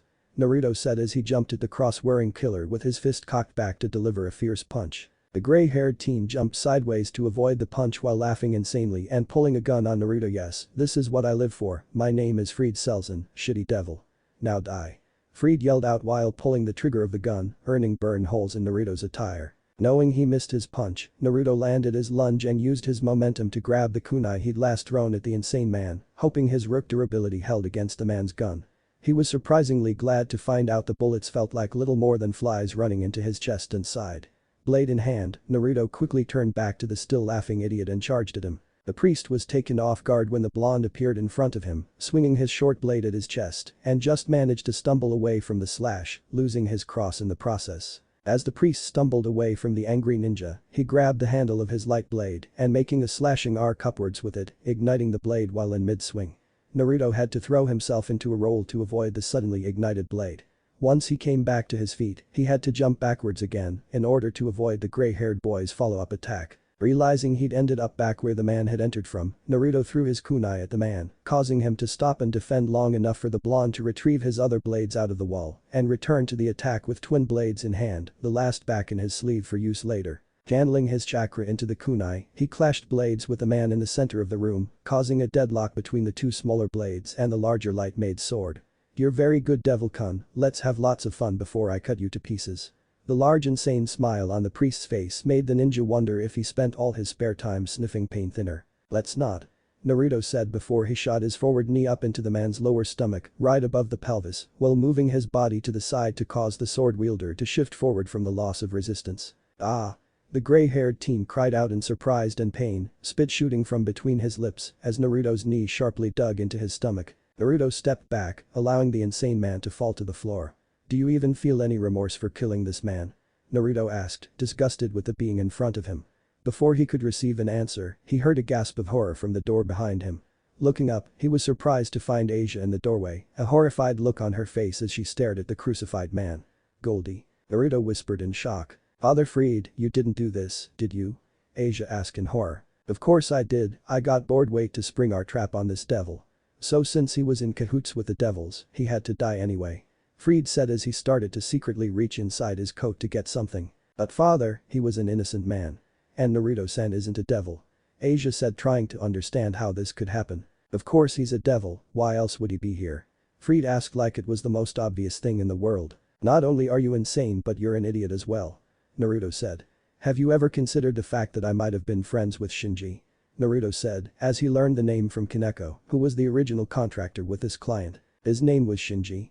Fried asked, completely ignoring that he'd been called an idiot and the fact that he hadn't considered that the man could have had normal human friends. "Oh well, I'm still going to kill you anyway, even if you're not a devil, then I'll just wait for the devil to come." As he said this, he pulled a cylinder from his coat before pressing a button on the top. Naruto was completely unprepared for a defining bang that went off or the sharp slash that dug across his chest right afterward. "Dhhh." Naruto screamed out as he stumbled away from his attacker. Just when a second attack was about to take place, Fried had to pull back as the little blonde nun jumped in between the two. The whole front of her clothing was sliced in two, exposing her in panties to the world. "That was dangerous, you idiot. You almost got sliced in two. Hurry back and prepare the trap." Fried yelled at the girl. Asia, however, didn't move. Tears were sliding from her eyes while she stared back defiantly at the crazed man, her arms widely extended to cover as much area between the man and the downed Naruto. "What the hell are you doing? I can't let you kill this Naruto-san, he is a kind and gentle soul. Killing is wrong. The Lord wouldn't like this." Anything else Asia would have said was cut off as the butt of the exorcist's gun slammed into the side of her head, throwing her to the floor, a small amount of blood leaking from her lips. Fried approached the downed girl, never noticing that Naruto's wound was finishing closing, leaving only blood stains on his shirt to show he'd been hit at all. Kneeling over the girl, Fried dropped his gun and started forcefully kneading the girl's breast, making sure to do it painfully. "Even though they said I couldn't kill you, that means well I won't kill you, I can still do whatever I want to you, like rape is a possible." Fried didn't get to finish as a foot brutally slammed into and crushed his jaw before he was sent sailing into the far wall. "You just went from monster to roadkill with threatening my little Goldilocks," Naruto said with a menacing growl, his shirt and coat removed to cover the exposed girl's body. He had barely finished speaking when a bright red pentagram appeared on the floor of the room. Kicking up his last blade from the floor and sliding it into his pants pocket, he watched as the rest of Rias' Peerage appeared. "Naruto, we came as soon as we felt the barrier. Are you okay?" Yudo asked. "I'm prep, just taking out some rapist, murdering scum," Naruto said with a dark cold tone of voice. "Asia-chan?" Akeno asked with clear worry in her voice, before her eyes went as dark as Naruto's. "So where's our new toy, Naruto-kun?" Lightning was freely dancing up her limbs at this point as she looked to where Naruto was glaring. "Fallen angels," Kaneko said loudly, carrying Asia in her arms protectively. "Shit, give me 1 minute," Naruto said while he stepped back and started focusing on his teleportation spell, as he knew Rias and Akeno's spells only worked for Rias' Peerage and her family. "Naruto, my circle is faster," Rias said while rushing into the room, having missed what Naruto said about the priest. "Not leaving Goldie here to get raped, Red, so help me or leave me here to fight," Naruto said stressfully. He was angry at Fried and the Fallen for stopping him from dealing out the man's dues.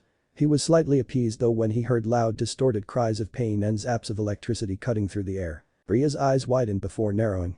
Even if the girl had truly been with the church, she would not have left her to that fate. "How long?" 40 seconds. "Yudo, Kaneko, start forming and throwing non-distinctive swords at the Fallen. Don't hit them but get close enough to try and slow them down. When I say get back here quick, Akeno, one more hit then get back here." Race order while she took hold of Asia and stepped close to Naruto's side. "Hi." All three called, while following her orders silently and quickly, Akeno knocking the badly burned man out. "Now." Rias cried out when Naruto nodded as he had everything set. Yudo grabbed Kaneko and quickly raced back towards Naruto. When they were 3 feet away, the blonde released his spell, causing all 6 of the group to disappear in a blinding black flash. The party reappeared in the backyard of Naruto's home with another flash of darkness, allowing Naruto to release a gasp of breath and drop to one knee. He may have had the power to keep fighting, but his control over his various energies was lacking, and with his void flames trying to consume all his other power sources, it often left him very drained. "Naruto!" the others yelled when they saw him fall. The blonde waved them off as he pulled himself to his feet. "I'm okay, just tired." I was forced to rush, collecting magic to teleport us, so I used far more than normal. The boy said. You okay, Goldie? Everyone turned to the crying girl that was curling herself into Rias, who had yet to release the girl. Hi. She replied with a shaky voice. The others could hear she was holding back tears, something that set everyone on edge, not sure what to expect from the girl. Naruto, however, chose to handle it like he handled everything. Walking over to the girl, he laid one hand on her head, lightly ruffling her hair. Hikari's inside, she will dig you up some clean clothes, let her know that you're here, then go get cleaned up. I'll start making something to eat for everyone. Hineko and Rias could only deadpan at the boy, while Yuto groaned. Only Naruto would think that the best course of action to console someone after a traumatic event was to feed them. And I'll make some cake for dessert. But did you move any of your movies here? Akeno added. Suddenly Rias realized what Akeno was doing, not sure if Naruto understood as he was already heading to start cooking. Yes, a few, I'll go get some. Kaneko-chan, after you take Asia-chan to Hikari, could you set up the living room for a family movie night? Hi, but the catgirl said while reaching to take the shock nun from the retreat. FFM family? The fragile nun asked, her voice so quiet and weak the others barely even heard her. She couldn't stop the tears that streamed down her face as she saw the smiling faces that looked at her before she crashed back into Ria's stomach once more, crying loudly. Rias simply smiled while hugging the girl. She was starting to realize just what Naruto had saw in the girl when he took her in. She wasn't just a nun or lost when she came here, this little girl was just like Hikari.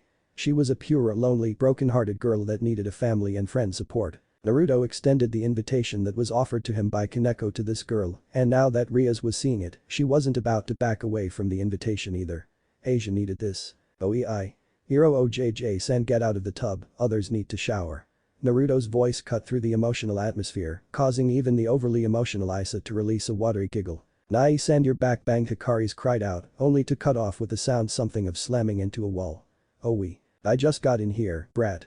A new voice to the group called back, likely from Naruto's apparent uncle they'd been informed about. Hikari, stop running, Hiro Jiji, just hurry up, I'm making dinner. Naruto's voice pretty well caused everyone to shake off the mood and head towards the house. Once everyone from the orc and Hikari had sat down to dinner, a new face appeared in the room. Although Naruto easily could tell the man was still the uncle he'd shown to the house, the man had changed more than a few of his looks. His hair was now completely blonde and his goatee was gone. His face was younger looking and his eyes were now an amber color, allowing him to keep his lazy playboy-like look, but anyone that didn't really know him wouldn't know he had any relationship to the fallen angel leader he truly was. Wow, you made it out of the tub before you turned into a prune, I'm impressed.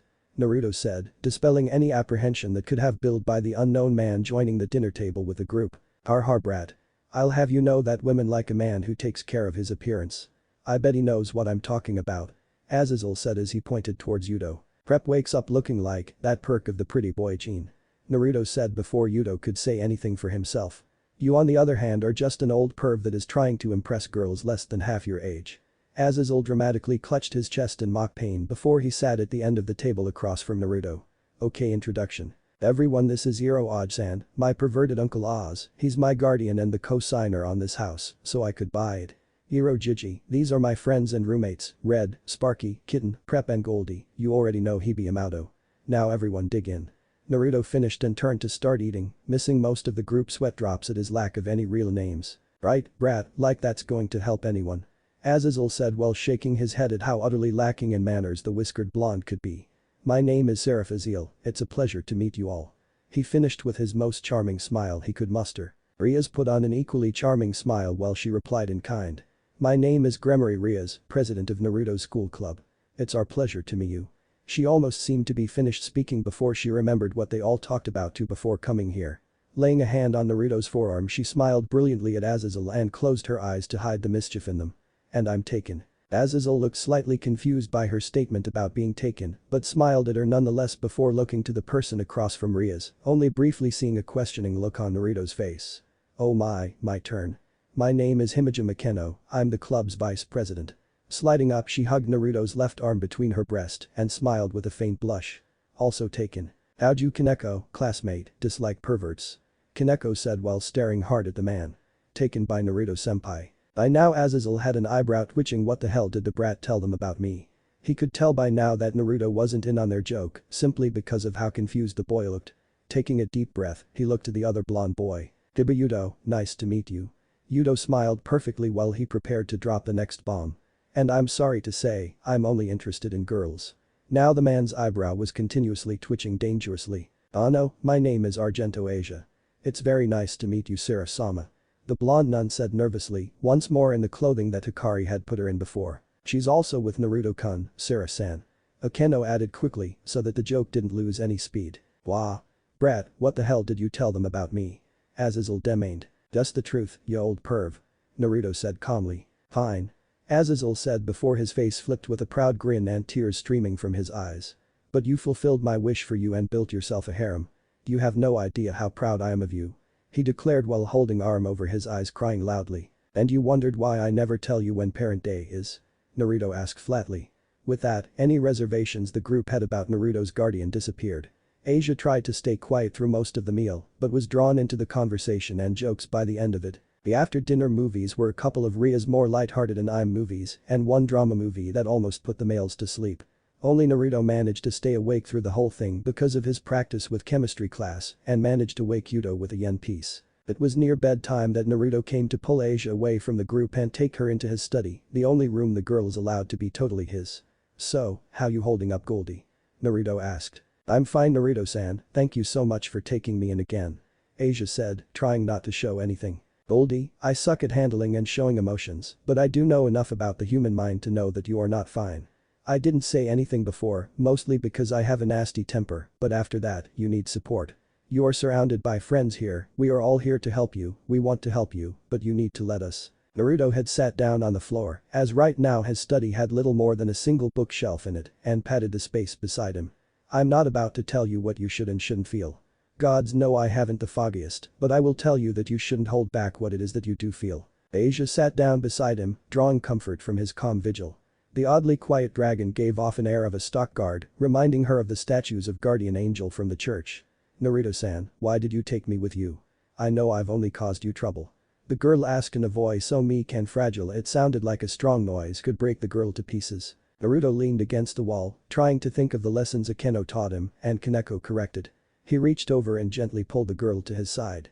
"Seriously, drop the san, Goldie. As for causing me trouble, you've caused me the least trouble than any of the rest of this group," the boy said as he sighed lightly, almost slipping into his mask again. "I took you because you're our Goldie. The others have already taken a liking to you, Hikari's mad about her new Ni-chan. Besides, what kind of friend would I be if I just left you after what that jerk-off did and threatened to do?" Naruto asked rhetorically, not noticing the tears that were once more dribbling down the nun's cheeks as she looked up at the dragon boy who was staring at the ceiling. "The best thing I can think of is to quote Kitten when she talked me into sticking around. Stay, you belong here because we know what you feel." "Well," she said, but I think you get the idea," Naruto said, giving her a calm, practiced, reassuring smile. Asia couldn't take it and buried herself into his side, crying out her grief, worry, sadness and loneliness on the boy that she just knew understood.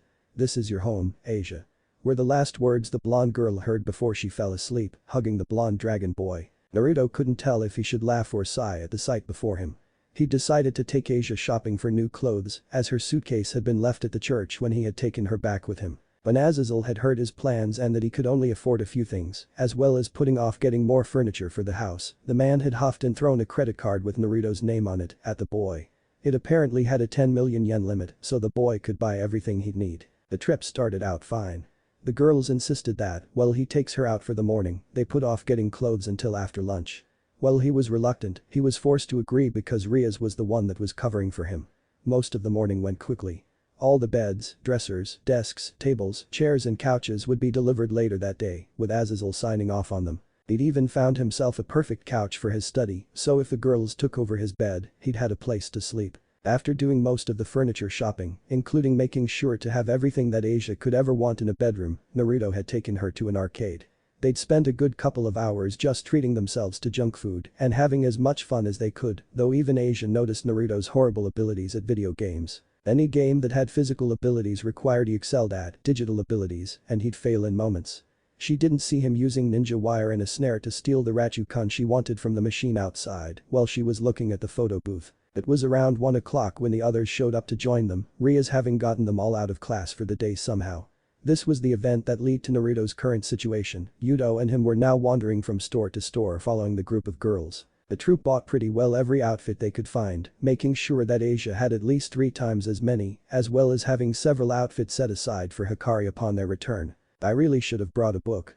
The whiskered blonde muttered to himself while he sat in a chair at the front of a lingerie store with a smaller blonde boy. At least I don't have to suffer alone this time. Yuto muttered back, as he was fairly used to this sort of thing happening with Rias. You just gained a whole new level of respect from me, prep. Naruto whispered quietly, giving a practiced smile to the workers and the girls as they came into view. I'm surprised you've stayed this long. I'm paying, I have to stay. Naruto replied before deciding to add. Plus Rias threatened to send Irojiji a note saying when Parents' Day is this year if I run. Yuto winced. Harsh. Yes, but I will find a counter soon enough. Naruto stated with finality. The two boys fell into silence for a few minutes, simply watching as Rias and Akeno started overwhelming the young nun with different combinations of bras and panties before pushing her into a stall to try them on. Tonight after dinner, you, Kitten and I will head out to the woods for some training. You have until then to back out. Yuto's eyes hardened with memories of his past as he clenched his fist tightly. I won't. You may regret that. Naruto said, his eyes had a distant look in them. But you'll either make it or break. Good, that's exactly how I wanted. Naruto's grin took on a vulpine look that you will regret. The gleam in Naruto's eyes truly made Yuto wonder about both their sanity, Naruto's because of the gleam, his own for asking this man to train him. Yuto was sprawled out across the forest floor with his shirt removed. He was dripping with sweat, his face red from exertion. His arms trembled as he yet again tried to make the move so he could try to stand. Naruto had been right, he really was starting to regret this training. However, he would not give up. Once they had returned from their shopping trip, both boys had gone to work, moving the furniture into the proper room, though the princely blonde did get a good laugh when Rias and Akeno spent a good 20 minutes lecturing the whiskered blonde for not getting a bed for his room. Naruto couldn't even get a word in edgewise. No matter what he tried to say, he was steamrolled over by the feminine pair. By the time the two were finished with him, Rias had already gotten on the phone and was ordering a king-sized full bed and bedding set to be delivered to the house the next day. All the girls looked really happy and excited over the dinner table, which had been ordered in as both Naruto, who normally cooked, and Akeno, one of the only two people allowed to cook everyone meals, were both tired out from the shopping trip and moving everything in. If nothing else, this calmed any frayed nerves Naruto had gotten from being lectured about his choice of sleeping accommodations. After eating and cleaning up, something that Asia all but demanded she be allowed to do, Naruto had gotten Yuto and Kaneko to follow him into the wooded area behind the house. Which is what led to Yuto's current position, trapped on the ground with a mark on his chest that matched Naruto's own, only with the number 3 instead of 15. Naruto had explained the number was equal to the number of times gravity was increased around the subject. It was no wonder the blonde bastard was so much stronger than him. After setting up his training method and an objective of being able to walk back to the house on his own, Naruto had gotten Kaneko to follow him and left earshot. While the blonde knight knew they were still able to see him, or at least had some way of tracking him, it still annoyed him that the other blonde had made a point of taking off his shirt so that he could see the 15 on his chest while he told him about the training. Once the two had left Yuto to his training, though only far enough to remain unheard, they had sat near a tree to observe. Within a few minutes, mostly filled with Naruto's light snickering at Yuto's loud cursing, Kaneko finally broke the silence. Naruto-senpai, why did you call me out here? To start, Kitten, I think it's only fair I share a little bit of my story with you. Naruto said while he still watched Yuto trying to get up. As you didn't catch me, you don't get to fire any and every question you wanted me that I have to answer, but I can answer some. Like for one, yes I have chakra. But where I come from, my chakra is considered demonic chakra because it has an acidic property when used with dark emotions.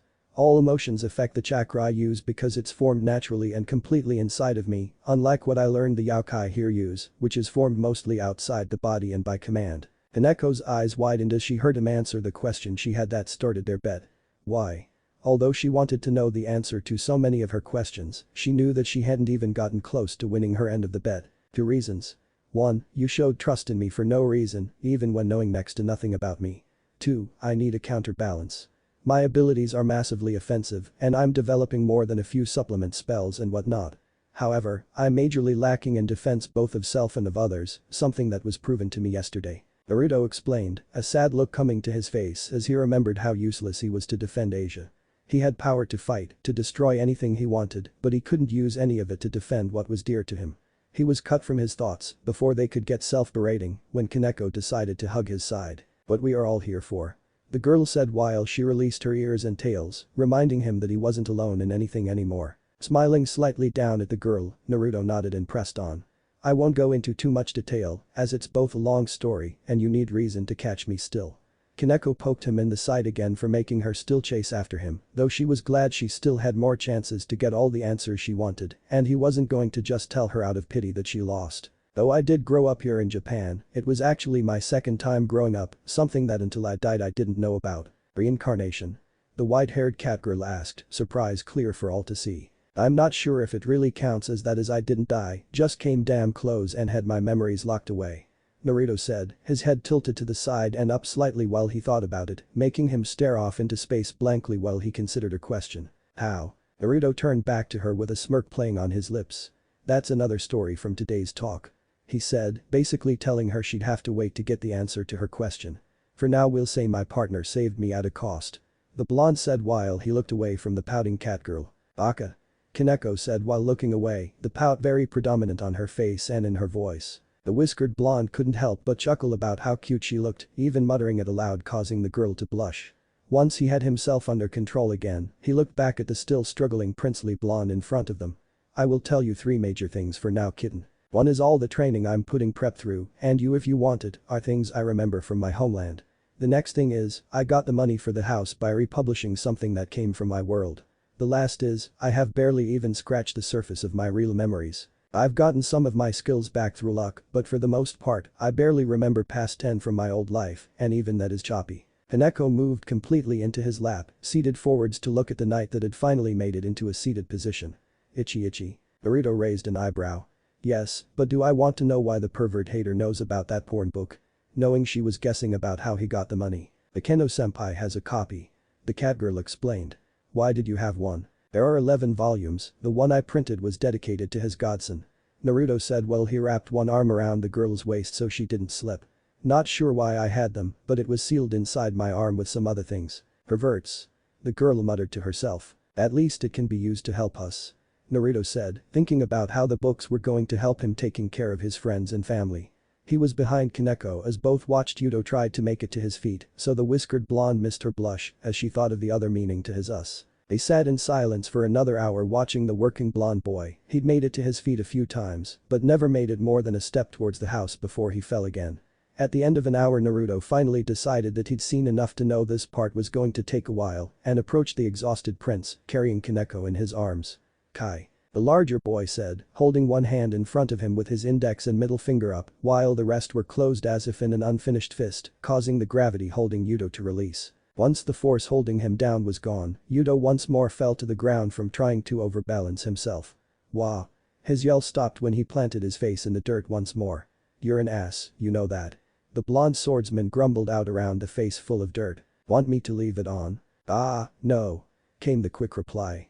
Yuto was on his feet in an instant, ready to run if he had to. Good, now come on, starting tomorrow, you train at 3 till you can move, but from after school until bed, you'll have at least level 2 on of all times. Naruto explained. Sadist. Yuto muttered. You asked me to. Shut up. Yuto said in an almost sulking tone. He did not need a reminder of his stupidity. Be nice. Kaneko added with a poke to his ribs. Naruto said nothing as he led the 3 back to the house. The smirk on his face however said all that needed to be known about what he thought. The rest of the week had passed pretty easily, and before anyone realized it was Friday afternoon. Asia was set to register to start school the coming Monday. Naruto had also finished the temporary transformation spell for Hikari, so she was going to be starting to learn to walk with legs starting this weekend. Azazel had also left his house around noon today, saying he had some business he needed to take care of, but he'd be back in a couple of weeks to visit and that he'd be in the area for a few months, so to get used to him being around. None of the others had found out who Azazel really was, something he was going to ask the man the second he got a chance. However, after the first dinner, none had stopped making jokes at his expense, though none went without retaliation. Akeno had the most fun with Azazel, as they would often be seen trading barbs whenever they ran into each other. They all agreed that he was an easy person to get along with, and the fallen angel had agreed that they were a fun bunch. The gay jokes made by Yuto were the worst or best depending on whom you ask. Due mostly to his pretty boy looks, as Naruto liked to call them, Yuto was followed by as many gay rumors by jealous guys as he was by fangirls.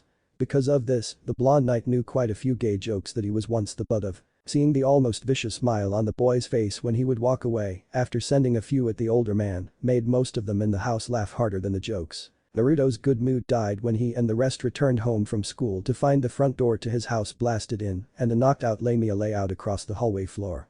They all rushed in to see what happened, Yudo running throughout the house to see what was missing and if he could find Asia. Rias was beside Naruto, healing and looking over Hikari, while Akeno and Kaneko secured the area. It only took a few short minutes for both Yudo and the other girls to return, all with hard looks in their eyes. Asia is missing. Everything else is here, but they destroyed some things.